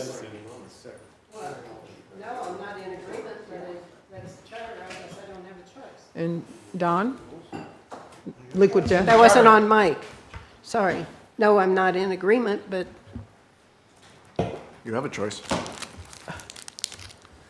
It's in the charter. In the charter, I'm reading it. Okay, so, For a regular election. That is correct, yeah. what are you trying to say? This isn't a regular election? no, it isn't a regular election. Irrelevant and immaterial. Big words. So, what, if it's in our charter, can we, how do we, Well, as Councilmember Friedman pointed out, that applies to regular elections, which this is obviously not. This is a council vote. I just brought it up because if we Somebody's end up ready. at a 2-2 tie and it's 11 o'clock at night or whenever you guys reach your limit, that is in our charter, so it's not unprecedented to do it that way. If you're not gonna do it by lot, then the only other way is to continue the discussion amongst the four of you till ultimately you reach a determination that's supported by at least 3 council members. so you're a no to that, Deb, and Don? You're a no? To doing it by lot? By lot? No, I'm a no by lot. Okay, and you're a no? Oh, another tie. There's something different. 2-2. That's the reason we need 5 people on council. Okay. Well, do we want to move on and then, I mean, I know you don't want to, but I don't. Well, I'm not opposed to moving on, but I don't know how that's going to change what we do an hour from now. That's all. It's just going to be an hour later, right? Yeah, plus Steve's having dinner and he's making me hungry. Yeah, right. All right, so do we want to move on and just come back to this? Don, how do you feel? It's not gonna, I don't know that it's gonna change. We can It's- certainly move on. I mean, I've got other things I'd like to talk about So you want to? on the agenda. But Can I say a couple So- words? Just curious. Yeah, that go okay? ahead. Sure. You're one of the candidates. I'm sitting back here and I'm listening to my name be called out by Mr. Friedman. Mr. Friedman, you do not know me.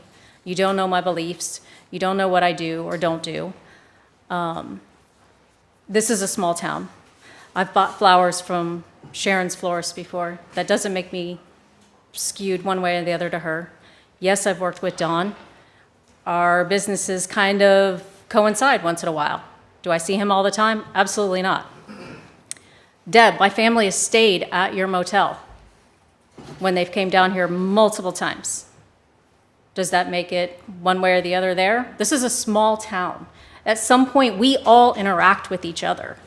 This is crazy. I mean, you can't write this script. You can't. No. You're right. I don't even know what else to say anymore, but I keep being put down because I have a real estate license. So does Mr. Dolly. That doesn't make either one of us a bad person. I have nothing against him personally whatsoever. But because I hold one license makes me a bad person. Because I've worked with contractors makes me a bad person. I don't think so. To me, that brings me into way more different lights of all the different perspectives. I have the construction side, I have the conservation side, I have the state side, I have the government side. I've worked in all the different angles of this. I know the codes. I know the laws. There's no learning curve. There's no, oh, what do you think's going to happen tomorrow? I don't know. But at the end of the day, this is a small town. And this has to stop. This bickering, this fighting, having attitudes towards people. Everybody out here is having, oh, Anna did this. Anna has ethics. I did my job. And anybody who knows me knows that when I do my job, it's 100%. There ain't nobody in this town that is worth me risking any of our licenses or our business's reputation for anybody. Nobody in this room. Not going to happen. Thank you. So, just a couple of words I wanted to say. I'd like to respond. Oh.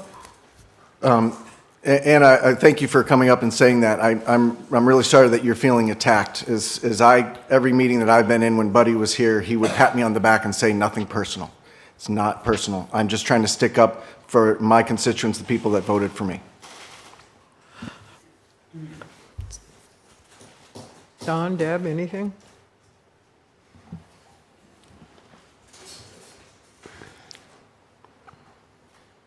I'm thinking. Okay. If you couldn't smell it, I'm thinking. I could hear it over the... I'm sure you could. So, we've said this over and over, both candidates are qualified. Both candidates have, bring their own list to the table of how they can help. Greg has a wide range of people that he's in contact with also. He goes everything from the people who have little or nothing in this town in the food banks that he helps manage, serve, run, whatever the appropriate phrase is there, to the people who have so much money that who knows what they're doing with their money besides throwing it away. He has a wide variety of knowledge about the village because of that.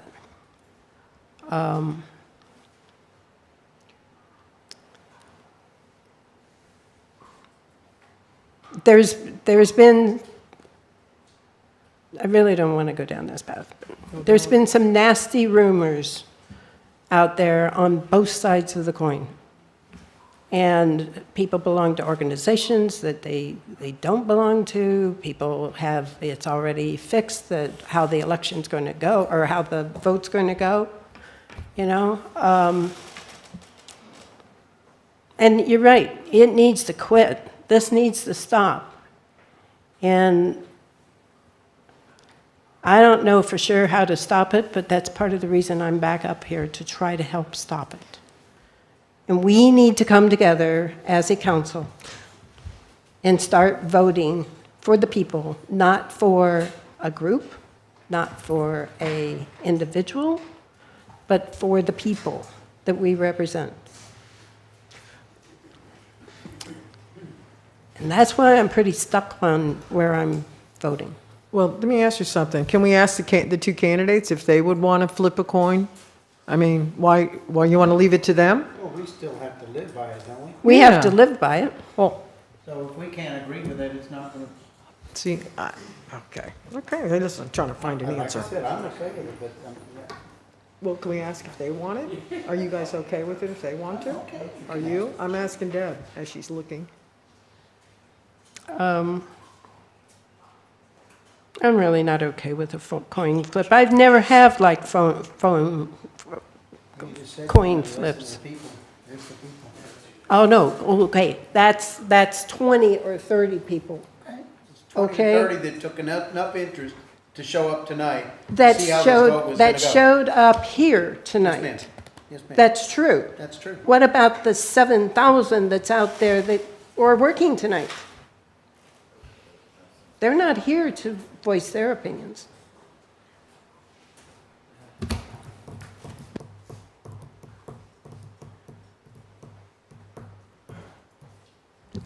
I am here to represent all people in Islamorada. I am not, I didn't say you aren't. I am not here to represent just a few that I see all the time, or just a few that happens to be in front of me tonight. I am here to represent all corners of this community. And I will do my vote the best I can to do that.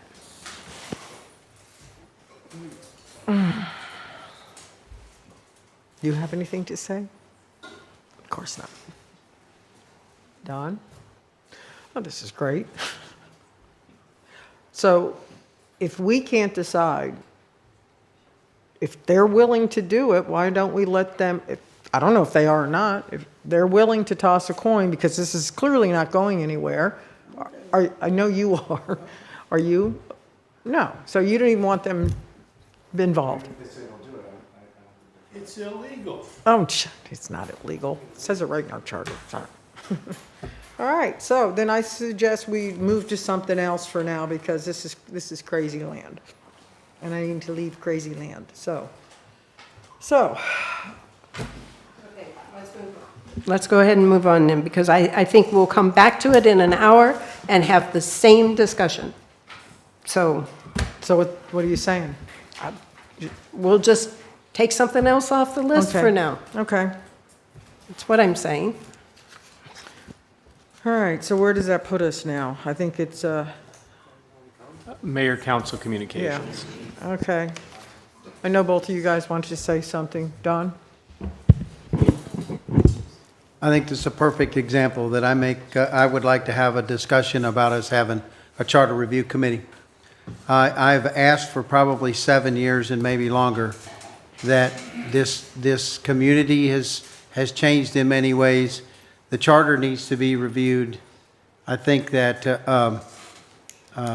after going to the last Florida League of Cities seminar that they put on in Gainesville, it was obvious to me that our 2-year terms are very stressful in not only at the council level, but also at the manager level and trickle down.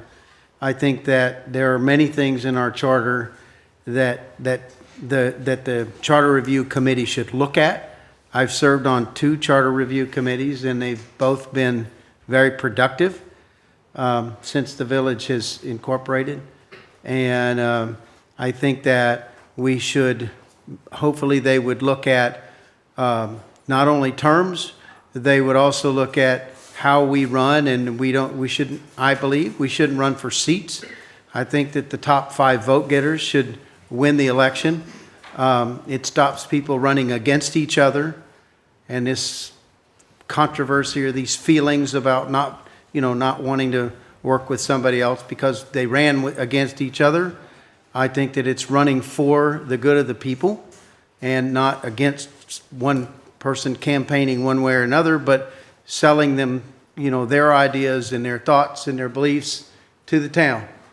I think that the one that gets the most votes should end up being the mayor, instead of 5 council members sitting up here and wondering who's going to be mayor the next time. And the one that gets the second most votes ends up being the vice mayor until the term is up. And there's other things in our charter that I think need to be looked at. Community has changed. It's changing. It's going to continue to change. Change is not bad. And we need to catch up with that change. So I'd like for us to have that discussion about a charter review committee and see if we can get that once we get the 5th council member, if we can come to an agreement to at least do that. So thanks. I like that, actually. Steve, you said you wanted to? Yeah, a couple quick things. I just wanted to thank the residents of Islamorada for sending me to Gainesville last weekend to the League of Cities. It was very educational for me. It's an incredible organization that helps us as a municipality in terms of advocacy at the state level when the state wants to change how we do business or how we enact their policy. So anybody who wants to be interested in looking at what they're doing, they're very easily found online, League of Cities, Florida. And so it was a great experience, learned a lot. And then the second thing I wanted to just briefly touch on is, earlier this week, the Office of Management and the Budget issued a memo announcing an across-the-board freeze on federal loan and grant programs that would have a significant impact on the variety of federal, state, and local entities, including the village. So although federal court has enjoined implementation on the freeze temporarily and the White House rescinded the OMB memo, the White House also said that a federal funding freeze remains in full force and effect to give agencies time to review programs for their compliance with the new agenda. So it's my understanding that there may be a number of programs that the village might be impacted on by such a freeze or funding reduction. I believe as a council we have an obligation to determine the extent to which the village relies on federal funds that may be impacted by a freeze of funding reduction, what activities the village would be affected, and what plans may be developed to deal with such a freeze of reduction in federal funding to those activities. So I ask the council to direct the interim village manager to investigate and report back to the council on the activities conducted by the council that receive federal funds and a plan for what the village might employ in the event of such freeze or reduction. May I come on that? Well, Sheila was going to talk. I have already reached out to staff and asked if they had any programs that would be affected by the freeze. Excellent. I can provide you with that information. Thank you, Sheila. Go ahead. After that announcement, I also reached out to staff and asked if they could figure out what programs, and I got an initial that there was hardly anything that they thought would be affected, but I'd like to see a report on that, so. Great. Don, anything? You done? Yeah. Okay. All right, so. Wait, do we need to direct what you just said to see a report on that? I don't know. Do we have She to? just said she was I'll provide it to you. All right, I've already reached out. I didn't know if we had to vote on that or something. Yeah, no. Awesome. Yeah, that's just direction. Okay, Jamie, I see we have the discussion on interim. Yes, good evening. The council directed HR to look at the list of managers in transition at the January 9th meeting. So we did look at that list, and I did reach out to the folks on that list to solicit interest.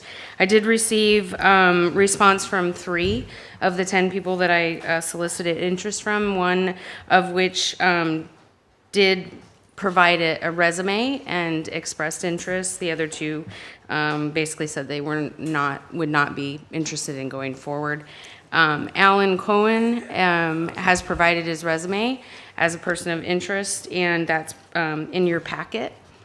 We also did issue the RFP for the executive search firm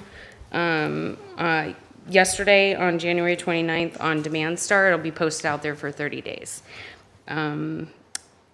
The considerations that staff would like you to consider is the candidate that has expressed interest is not local and would likely need some type of housing allowance.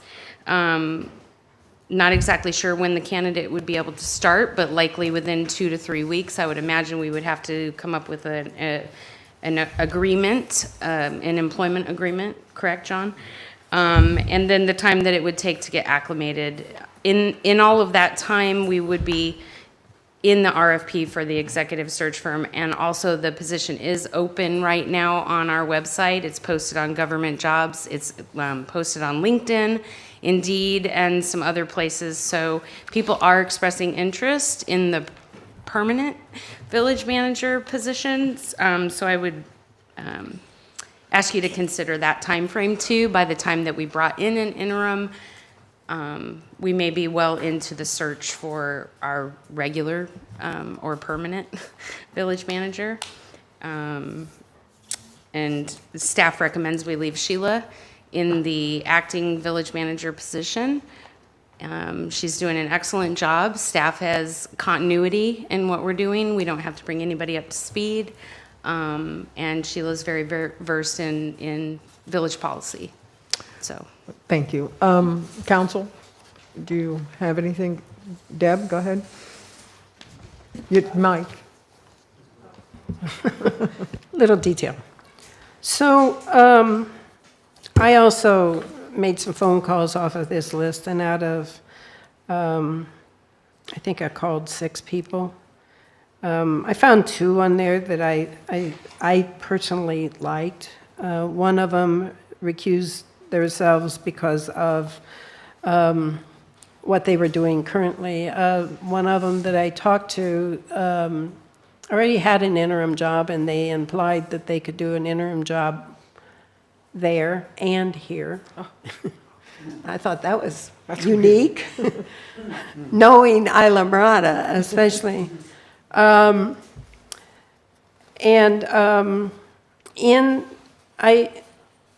did find one gentleman, and it's only coincidental, and I did not ask him to come to the meeting. It was a surprise. We have Alan Cohen in our audience, and I'd like you to, if we could have 5 minutes for him to speak this evening. You okay? I did not, I think he will agree that I didn't have anything to do with him coming here. He showed up on his own. I'm fine with hearing him, Okay. yes. Mr. Okay. Cohen, would you like to come up, please? Everyone, this is Alan Cohen. I think you, Wilton Thank you Manor. for coming, Mr. Yeah, Cohen. He drove, come here tonight, so. Yes, he lives about 2 hours from here right now. The mic is yours. I didn't come with a prepared speech. I'm really here to be available to you. I'm interested in this on an interim basis. My family and I live in Broward County. I have a 10 and a 12-year-old. We're not interested in relocating them permanently, which is why I'm not seeking the permanent job. I have a passion for public service, and I'm currently doing work with both public sector and private sector. I would shift that and focus here and work full-time, more than full-time actually, if given the opportunity, and pretty much shed or put on hold my other clients, which I've done once before, and they're understanding on that. I really, like I said, I didn't come prepared with a speech for you. I'd like to hear your concerns or questions and address them. Does anyone, you want to start? Do you have? So, Alan, currently, hi, I'm Don Horton. Pleased to meet you. Currently, you say you're a managing partner of Sage Consultants LLC. Yes, sir. A generic description of that company, but can you tell me what you do, what you specialize, and who your clients are? We work with local businesses, helping them to navigate local government, and then work with local government on either interim work or special projects. I've done interim work for a Miami-Dade municipality. I did a strategic plan for another Miami-Dade municipality. We're a relatively young firm, so there's not a lot that we've done in that area to date. On the private side, I have an engineering firm, a small landlord/developer. I was working with a security company for a period of time. And some of that is dealing with government contracting, solicitations, navigating licensing. Just spoke to a medical transport company about a licensing issue that they have. So those are examples of the type of work that I'm doing right now. And Sage Consult is my wife and I. Okay. And then we bring in SMEs, subject matter experts, to work on specific projects.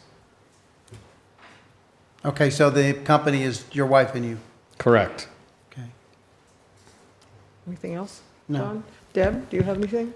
Sure. So when I found out Mr. Cohen's name was on the list, I called him because we have this unique location where we are, and asked him the timeframes. Would you like to address the timeframes and the possibility of how you might manage the fact that you don't want to relocate your family? Anything along those lines, and potentially a starting date, assuming. Okay. Well, commuting is out of the question. It took me 3 hours this evening to get here. Now I know what time of the day not to drive down. So my wife and I had discussed that if this opportunity comes to fruition, I would secure lodging down here and stay here for however many days a week was necessary. I'm a believer in the value of remote work, but I wouldn't suggest making this a remote position. You need someone in person, hands-on. I think some of the work can be done remotely, but the majority of it would have to be done here. I'm available to start next week, of course contingent on securing of a contract and securing of some lodging arrangement. Did I answer your question? Yes, sir. And you explained to me that you don't have no, that was going to be worded very poorly. I was going to say high expectations on lodging, that you're not of, your needs for, your personal needs for lodging locally are not they're very something simple. on the water with 4 bedrooms and a boat to go with that. The time that I spend here would be focused on getting the job done, working on behalf of the community. While if I were going for the permanent position, my perspective would be very different. But when I take a job, I immerse myself in it. I come up to speed as quickly as I can. So my lodging needs are very simple, to answer that question. Tell me what else you'd like to know. I think you and I spoke a little bit about the fact that even if you didn't secure this interim job, that you'd be potentially available to help us with, I'll call them special projects. Yes. I have expertise in a variety of areas. So just for the edification of all of you in the audience watching, I've worked in both the public and the private sector over the years. In the public sector, I was an elected official in New York State. I was the mayor of Ithaca, New York, for 2 4-year terms. And that was after working in the hospitality industry. I worked mostly on the food and beverage side. After working for a lot of other folks, I bought a bar, turned it into a restaurant, had that for 15 years. So my hat's off to anyone in the industry. I know how brutal it can be. And my hat's off to any small business owner, because I've owned several over the years. After finally finding my wife at a later stage in life, and she was worth the wait, I can tell you. And spending a couple of wonderful years overseas because she was posted there for her job. I came back here and decided to go into professional management because I love government, but I had had enough of your side of the house. And God bless you for what you do and for what you put up with. But someone's got to do it, and it's important work, so thank you for that. I was city manager for Sunny Isles Beach, which has some interesting characteristics common to your village. The city of Sunrise, I worked at for a couple of years, and then I spent 7+ years as the Broward County Assistant County Administrator. While as mayor and city manager, I worked on everything under the sun, Broward County, I was more focused on, I oversaw our tourism efforts because the CVB is a county department. I oversaw our sustainability and resiliency efforts and worked directly with the Chief Resiliency Officer on a variety of different initiatives. And I was also in charge of strategic county development projects. One was building a new county facility, government center, and the other was the expansion of our convention center. That turned out to be a $1.3 billion project. It's in the final stages of construction now, doubling the size from 600,000 to 1.2 million square feet and adding an 800-room hotel. Talk about a hairy, complex project. It had it all, and I loved it, and I enjoy challenges, whether they be navigating the politics of boards or neighborhoods or anything in between, understanding issues and trying to find creative solutions for them. I have found that over the years, I have a love of learning, and I don't restrict myself to any one area. And sometimes I can get a kernel of wisdom in one area having nothing to do with something else, but leverage that insight to come up with a better idea in the other area. And it's just a lifetime joy of mine. I don't know how I got this far in my tangent, but I'll tell you as far as, since you haven't asked, but I'll answer the question anyhow. You might want to know what kind of manager I am. I'm committed, dedicated. I think I've already mentioned I'd like to leave things better than how I found them, and I have a track record of every single time doing that. When it comes to style, I combine different styles of management. I'm somebody who I'm definitely a servant leader. I'm a situational manager, and I am what I call a highly engaged macro manager. So servant leadership, I think you probably all know about, and that's really focusing on your team and doing what you can to help them be successful, because they're the ones that are producing the day-to-day results. Situational leadership, while I lean towards consensus building, you have to, at times, be able to make the hard calls depending on the situation. And so there's no one style that's going to fit all of the time. And the highly engaged macro management is the opposite of a micromanager. I don't believe in that. When you have good people and you empower them, they can get the job done. But you still have a responsibility to know what's going on, to answer your questions of the public, to also act as a sounding board for them. You might have some of the best, most qualified people in the state of Florida or the nation. Everyone can use a little sounding board now and then, or a little assistance. I focus on staff development. I think it's important for people to continue improving themselves. I always do, for myself. It's important to be sharp and to stay on top of what's going on in the relevant marketplace, so to speak. Now I feel like I'm babbling, so I'm going to shut up. I probably answered a lot of questions, but what else would you like to know?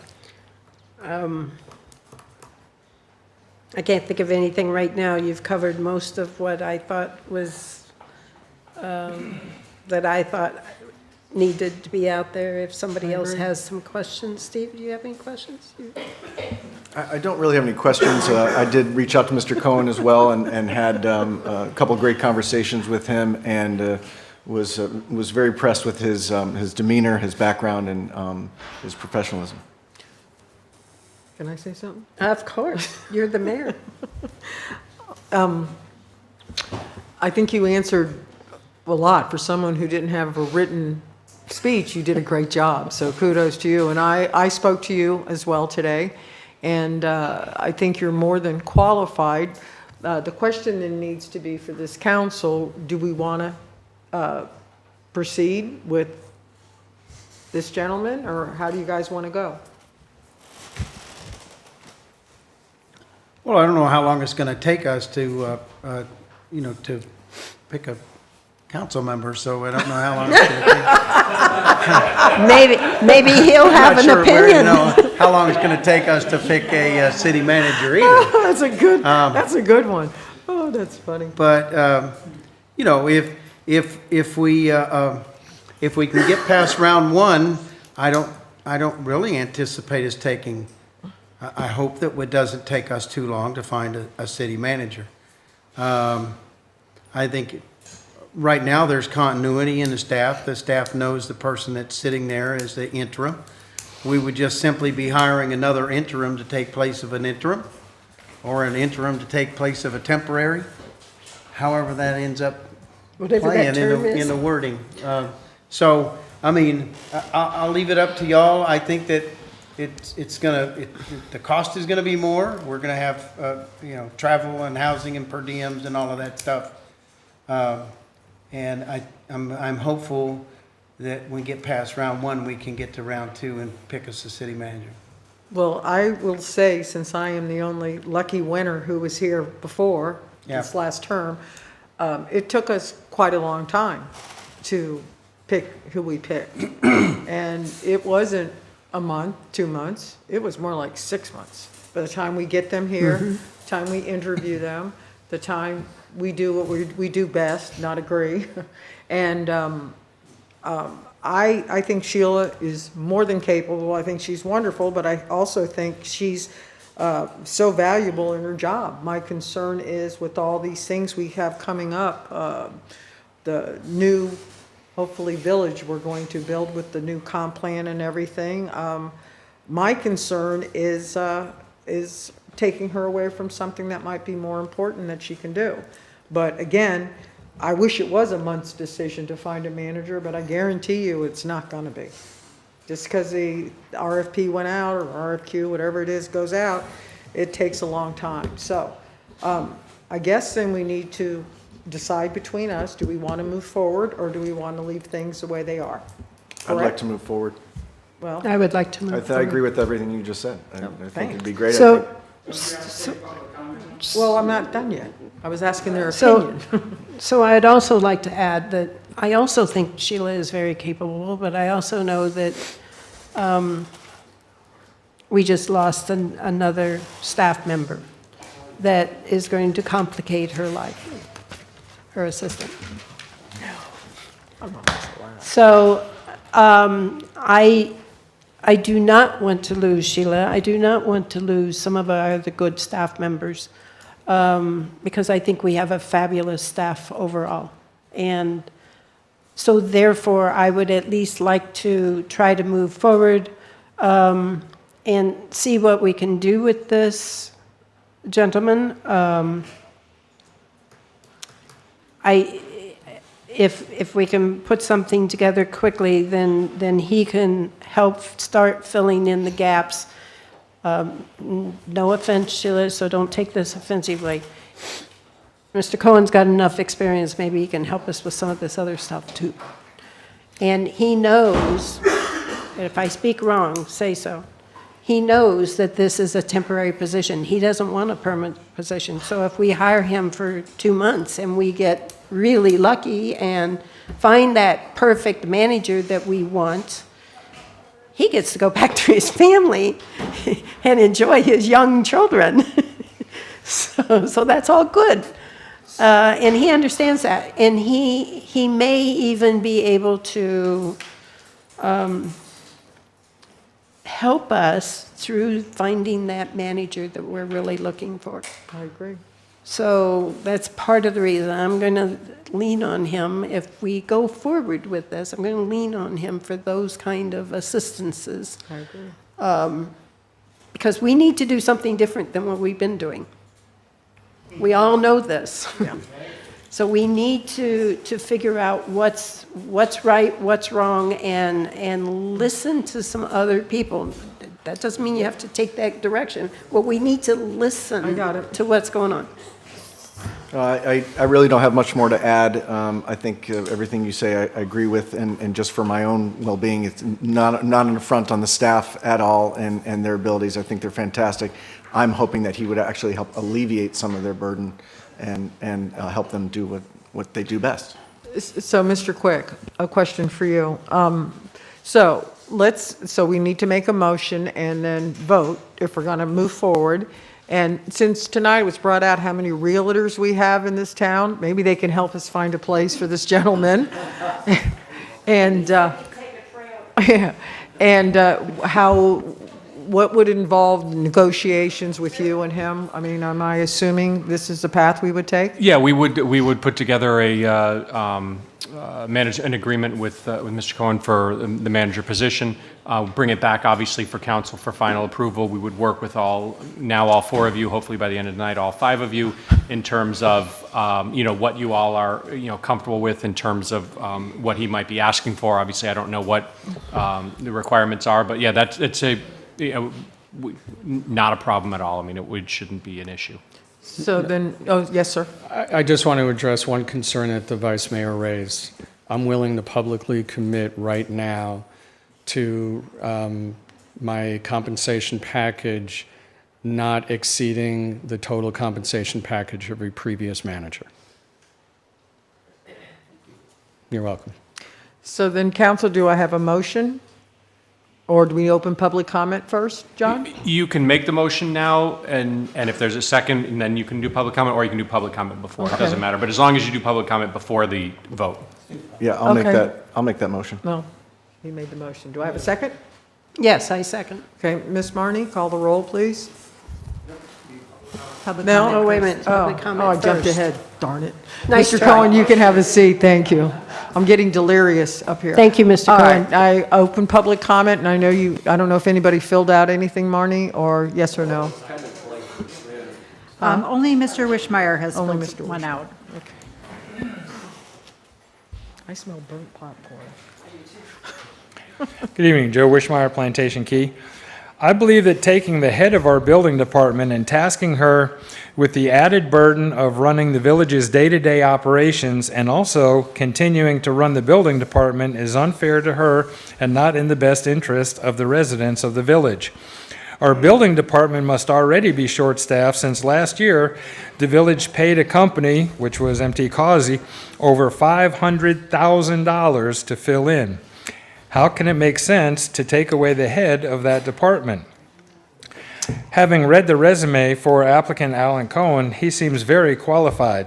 Assistant County Administrator for Broward County, 2015 to 2022. City Manager of Sunrise, 2012 to 2015. City Manager of Sunny Isles from 2011 to 2012, et cetera, et cetera. There's plenty more that even goes with that. He sounds overqualified for the job and held his positions for much longer than the village has been able to employ their own managers. This is what we need, is stability at that position. By hiring Mr. Cohen, you can return Ms. Denicourt to her full-time position. Staff's reasoning that Mr. Cohen is not local and will likely require a housing alliance, well, that's kind of absurd, seeing as how you give away the housing allowance of $4,000 a month for the last couple of managers anyway. It could take 3 weeks to start working at Village Hall. Well, he has stated tonight that he could do it quicker than that. It will take time to understand the process and procedures of the village. Having served Broward County for 7 years and Sunrise for 3 years, I believe he will have no trouble adjusting to our procedures since those communities are so much larger than ours, although our problems seem to be larger than theirs. We know how long it can take to hire a full-time manager. Can we really afford to lose the head of our building department for that long? By weighing these options, what makes more sense to you, the village and the residents? Do the right thing, since interim village manager could take a long, long time. Thank you. Thank you, Joe. Does anybody else want to say anything? And of course, yes, Van, of course. Van Cadenhead. I'd just like to point out that this whole procedure that we're having to go through so painfully now for an interim manager. Mr. Friedman asked when we put the severance package in front of Rob Cole, and he didn't want to go. He wasn't doing anything wrong to the eyes of the public anyway. Suddenly, he was not supposed to get a severance package if he resigned. Well, he resigned, and he still got a sizable severance package. Now, how this occurred, the public of Islamorada does still not know the answer to Mr. Friedman's questions that he asked the four of you, and no one said anything, you know. And Mr. Quick said he had nothing to do with it, and I don't want to bring up four stone monkeys again because people might get irritated. But by the same token, the people of Islamorada deserve an honest answer about what happened to our last manager, because I think the man that just stood up here and in good faith and applied for the job should know what he's getting into, should know what kind of backstage out of the sunshine discussions can take place that may remove him from his job and upset his life. Because I don't want to see something else happen like what happened to Rob Cole. Rob Cole was a good man. He was an exemplary employee. He was transparent and gave a manager's report on a weekly basis to the people of Islamorada, which was well accepted and needed. And no one up there has yet said anything about what prompted that. The only thing was Buddy said, well, there were people who were going to quit because of that.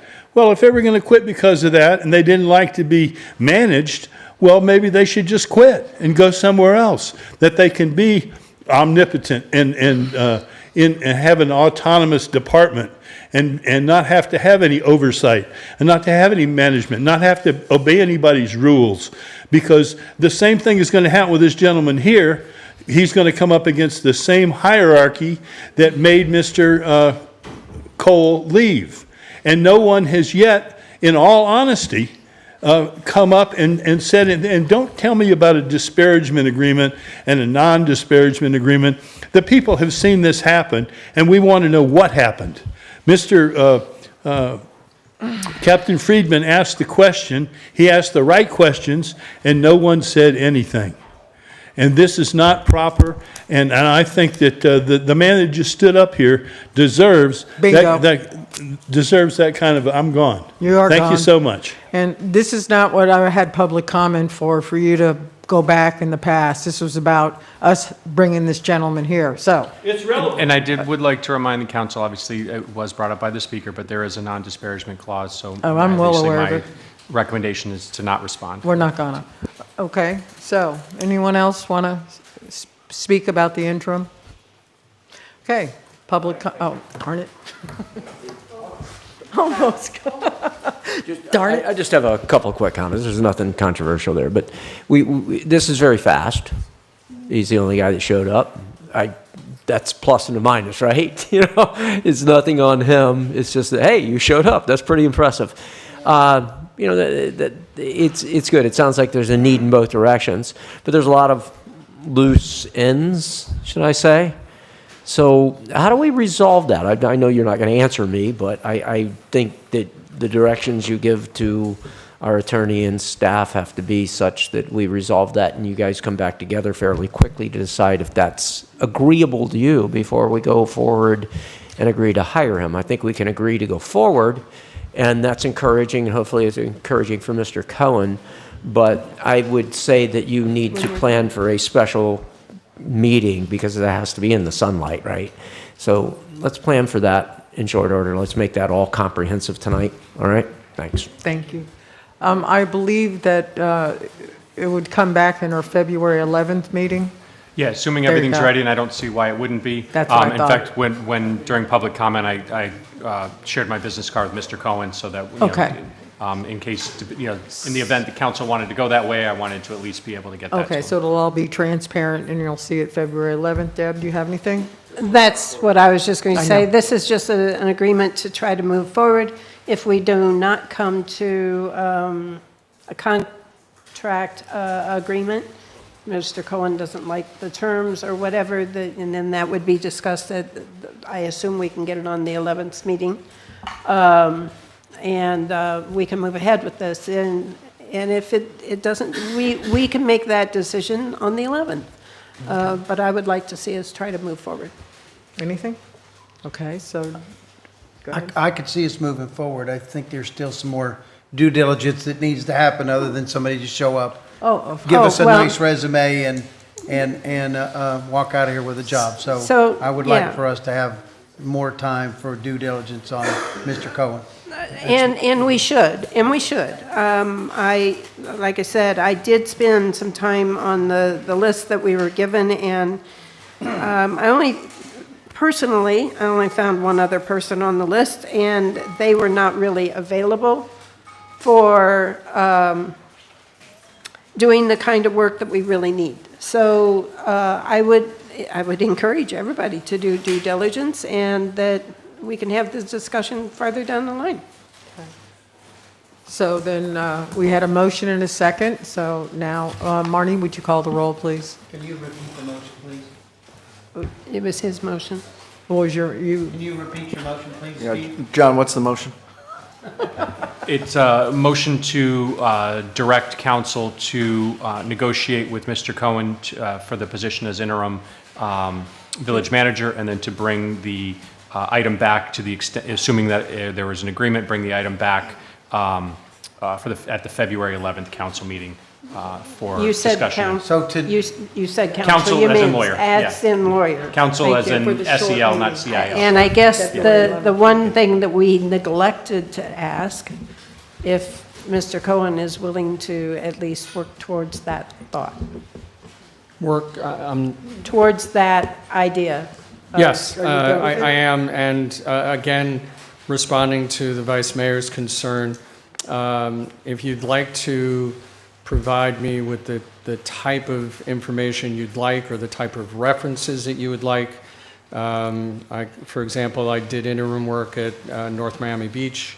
I can give you the names of the mayor or the manager there. Whatever specific types of situations you like or the organizations. You have my resume, so you know. Unfortunately, a lot of times when you call an organization, they're only going to say, yes, he worked here. Yes, sir. Because of the litigious society we live in these days. But I'm happy to connect you with, whoever you like, and even folks that don't like me. So you can get both sides. Are you still a Rotarian? I am. How long I'm have you not been a Rotarian? I'm not active right now. You're not, okay. No. I've been meaning to re-up. I was active for about 15 years in Ithaca. Okay. Thank you.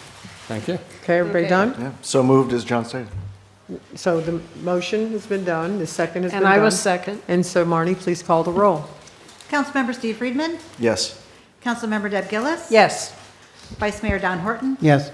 And Mayor Sharon Mahoney. Yes. That motion passes 4-0. Okay, now I can adjourn the meeting?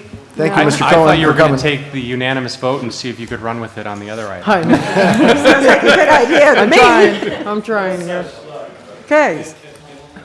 Nothing else except what's looming over us. What you could ask is the village manager or attorney has anything else, we can finish up those things if you want. I'm sorry, I've got nothing. Darn it! Miss Sheila, you got, no? Okay, back to us. I still go for the coin toss, I'm sorry. So have you changed your mind? No, I have not. I said from the start Have you? of where I was, and have you? I think the three of you said that you were kind of fine with either one. Mm-hmm. So maybe consider coming over to my side Or my side. or Deb's side. What? Or Well, vice you- versa. You said you'd be fine with either one. Yes, I would. In that case. It's not fair. It's not fair. Nothing's fair in life anymore. I'll make a motion to bring Greg Dully in on the council. I'll second it. Oh, my God. No, I keep forgetting. Barney, call the roll. Councilmember Steve Friedman, Yes. Councilmember Deb Gillis. Yes. Vice Mayor Don Horton. Nope. And Mayor Sharon Mahoney. Nope.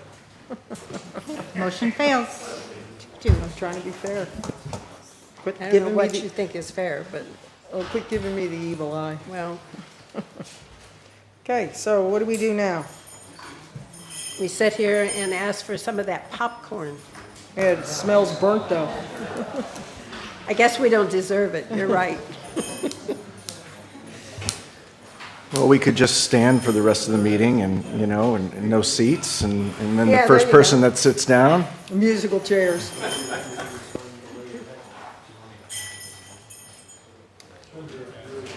So what do we do? I mean, where do you guys want to go with this? Does anybody want to drop out? You're not going to change your mind, right? Yeah, I was too. I want vodka. I want vodka. I vote for Terry. I want, yeah. I want alcohol. I'd rather have alcohol. Yeah, right? All right, so where do we go, guys? What do we do?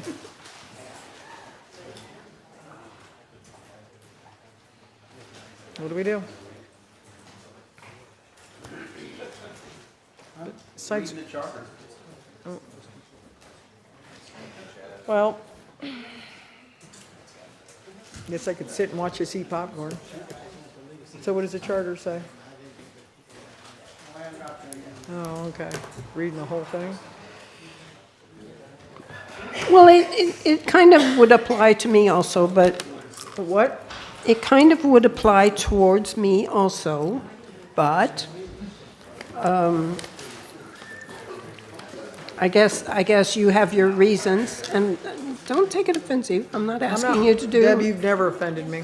I'm asking you to evaluate why, because I sit here and I'm evaluating, because this does have to quit, but why you don't want to vote. I'm not asking you to tell me why you don't want to change your vote. Don't tell me. It's none of my business. It's your business. So what you been asking me for? Just so you think about it.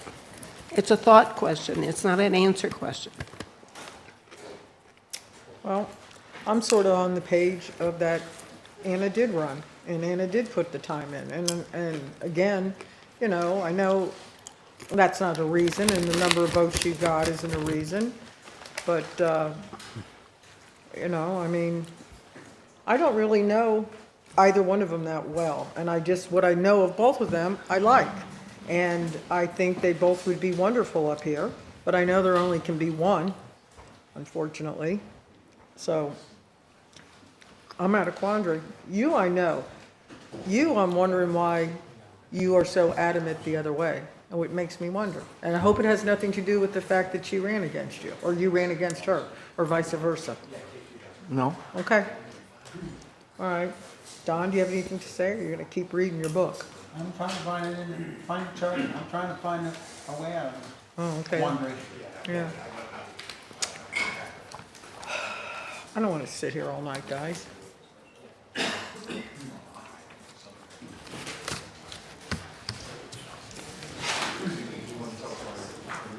Why what? Why, what do you mean? I mean, in terms of why you are staying with one rather than the other. I don't know. You just asked me the same question. Probably because I know one better. I do know one better than the other, and no other special reason. I think, again, they both would be wonderful up here. I understand Very valid. that. And again, everybody keeps saying, oh, well, then Sharon, you can just change your mind, but, and I would be okay with Mr. Dully here. I'd be okay with Anna here. I was just, I don't know either one very well. no one sought me out during the election to talk to me. So, you know, I don't know. Either one of you guys want to drop out? I don't know what else to do. Okay. So, we all just gonna sit here.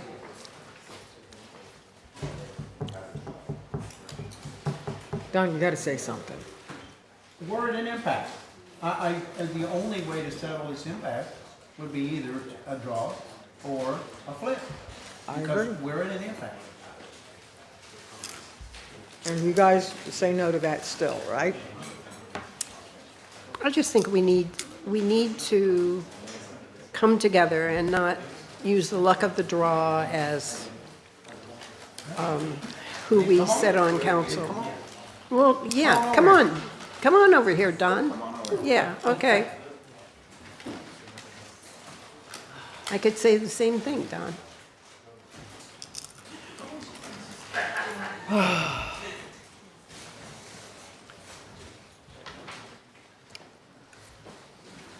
This is it, huh? John, can you think of anything, please? Please. I said John.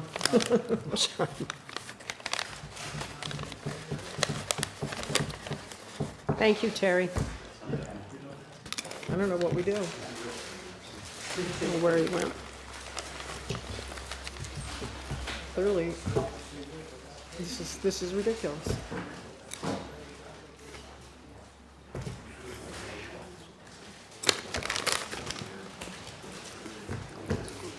When you have a conviction to something, I understand how you dig your feet in. I also understand that the people who run for council are what I call, what most of us know as A personalities. And we don't like to compromise, we don't like to give in. I've never heard that before.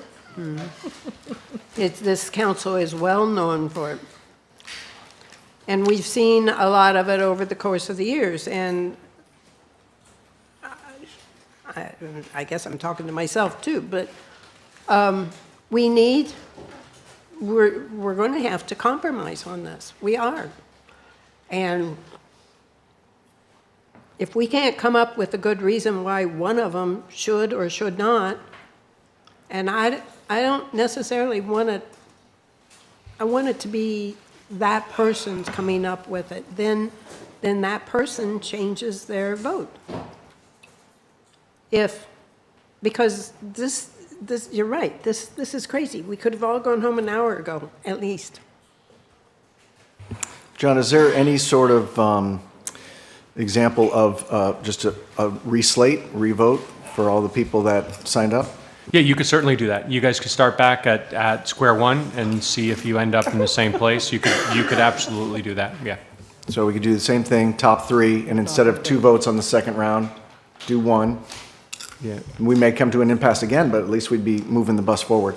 Yeah, or you could do, instead of top 3, you could do top 2 on the first round, and then that way it maybe changes the dynamic of the vote, from the first go around, and it could change how, where you all end up. You want to waste some time with a vote? Go ahead. Whatever you guys want to do. It's just a thought. That's It's just fine. a thought pattern. I don't see what's going to change. We're going to end up with the same 2, correct? You want to do another paper vote? I'll save some time and just make a motion for Greg Dully to be appointed to the council. And I'll second that motion. Marnie, let's do this again. Councilmember Steve Friedman? Yes. Councilmember Deb Gillis? Yes. Vice Mayor Don Horton? No. And Mayor Sharon Mahoney? No, Okay. Motion fails 2-2. it's crazy.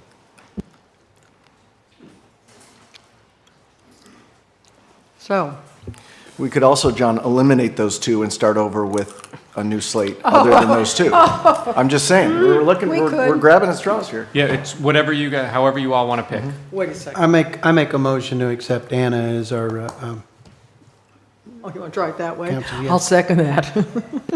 I'm sorry, I didn't get a complete answer on that. So we could do that? You could do that if you wanted to, yeah. I don't want to. Okay, let's ask who's interested in doing that. We have a motion Yeah, on but the there's a motion on the table that's been, a motion and a second, so we have to deal with that first. Go ahead, Barney. Okay, Vice Mayor Don Horton, Yes. Mayor Sharon Mahoney, Yes? Councilmember Steve Friedman, No. and Councilmember Deb Gillis. No, Okay, that was fun. All right. Motion fails. you just want me to say a different word. Yeah, yes, sir. There's Okay. that compromise. I don't think you're going to get different people if we put that list back out here. Well, I'm being honest with you. I don't think you are. Okay, do you want to do that and get the same answer? That's fine with me. Let's put, for the giggles, and that's all it's going to be, is for the giggles. Okay. Let's put the name, all 7 names, how many would we end up with? 7, thank you. And we vote for one person on first round. And gee, what do you think that's going to be? I don't know. You can Are we vote out for of 2 paper? people. Are we We out of can stay with, paper? I'm fine staying We with the are. 2 and just, we can just. Stay with 2? Keep doing it, yeah, sure. Can I make a Just suggestion? making suggestions. What if you rank them? Instead of voting for 1 or 2, what if you rank them? You might have a different result. I don't think so, but we Yeah, had a you different. could. Or you could do a weighted vote for the 2. Uh, Like out of 100, so much for this person, so much for that person. I'd rather draw a straw than do that. But whatever you guys want, what do you want to do? You want to vote against The it? paper vote's going to come out the same. if we It's going to include come out the everybody's same. name. It will.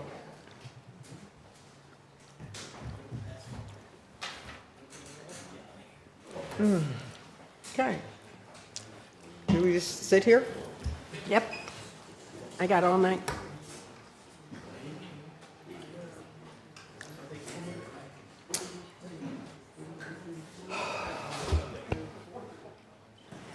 Okay, so. Want to take another 5-minute break? I know, that's funny, isn't it? 5-minute break. I don't know what else to do. This is crazy. So. Maybe you should.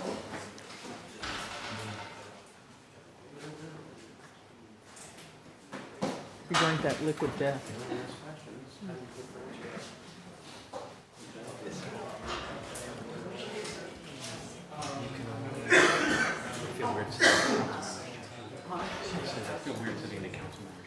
You're voted in. I know.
Choking on popcorn, go ahead.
Are you in the back?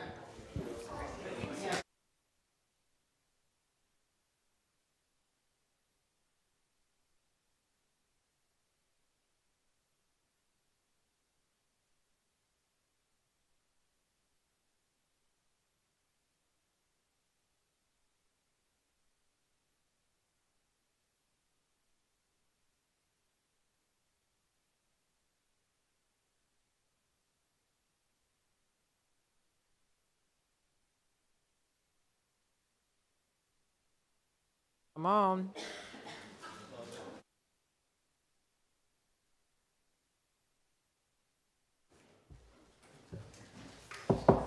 We ready? Born ready. Okay. I just had a talk with our attorney again, and I am going to make a motion that we table this until March. Yep. John says we can, and that's, we're going to be in, go ahead and explain it, Yeah, John. well, so I'm Please. eating a pretzel. There's what the charter requires, and then there's, what the result could end up being for the village. So the charter requires the council to appoint somebody within 30 days. That puts us some February 8th, I think it was. The reality of, I guess, is what I was talking about with the mayor at the break is what would happen in reality if the council doesn't pick within the 30 days. And I said, well, honestly, somebody could bring suit against the village. They wouldn't be able to recover money. I mean, you wouldn't be on the hook for damages or anything like that. It would be like a writ of mandamus or a deck action. And the court at most couldn't tell you who to pick. Can't get out of it that way either, but could tell you have to come back and meet. So the reality of it is, if you delay, yes, you would be in violation of the charter, and my recommendation is always to comply with the charter. But the reality is, if there was a delay, then at most you could be faced with a citizen suit where they are seeking to compel you to come back and meet. And so there would obviously be a cost of defense of that, obviously. So, Don, come on, you guys. What do you want to do? We're at an impasse. You make the motion, right? Yeah. I second. Marnie, would you call the roll, please? Okay, Mayor Sharon Mahoney, Yes. Vice Mayor Don Horton, Yes. Councilmember Steve Friedman, Could you just read the motion so it's clear? Yeah, it was a motion to continue the agenda item for the appointment of the council member to the vacant seat until the March meeting, which I don't have the date as to when that is, but I think it's after we get back from Florida Keys Day, so sometime in March 20 something. it's the 18th. Oh, 18th, I'm being told, sorry. Yes. Okay. And Councilmember Deb Gillis? No. Okay, that motion passes 3-1. Okay. Are we good? We will get this on the March agenda. Okay. Move to adjourn. Excuse me? Why wouldn't we put it on the February agenda? Because we have too much on the February.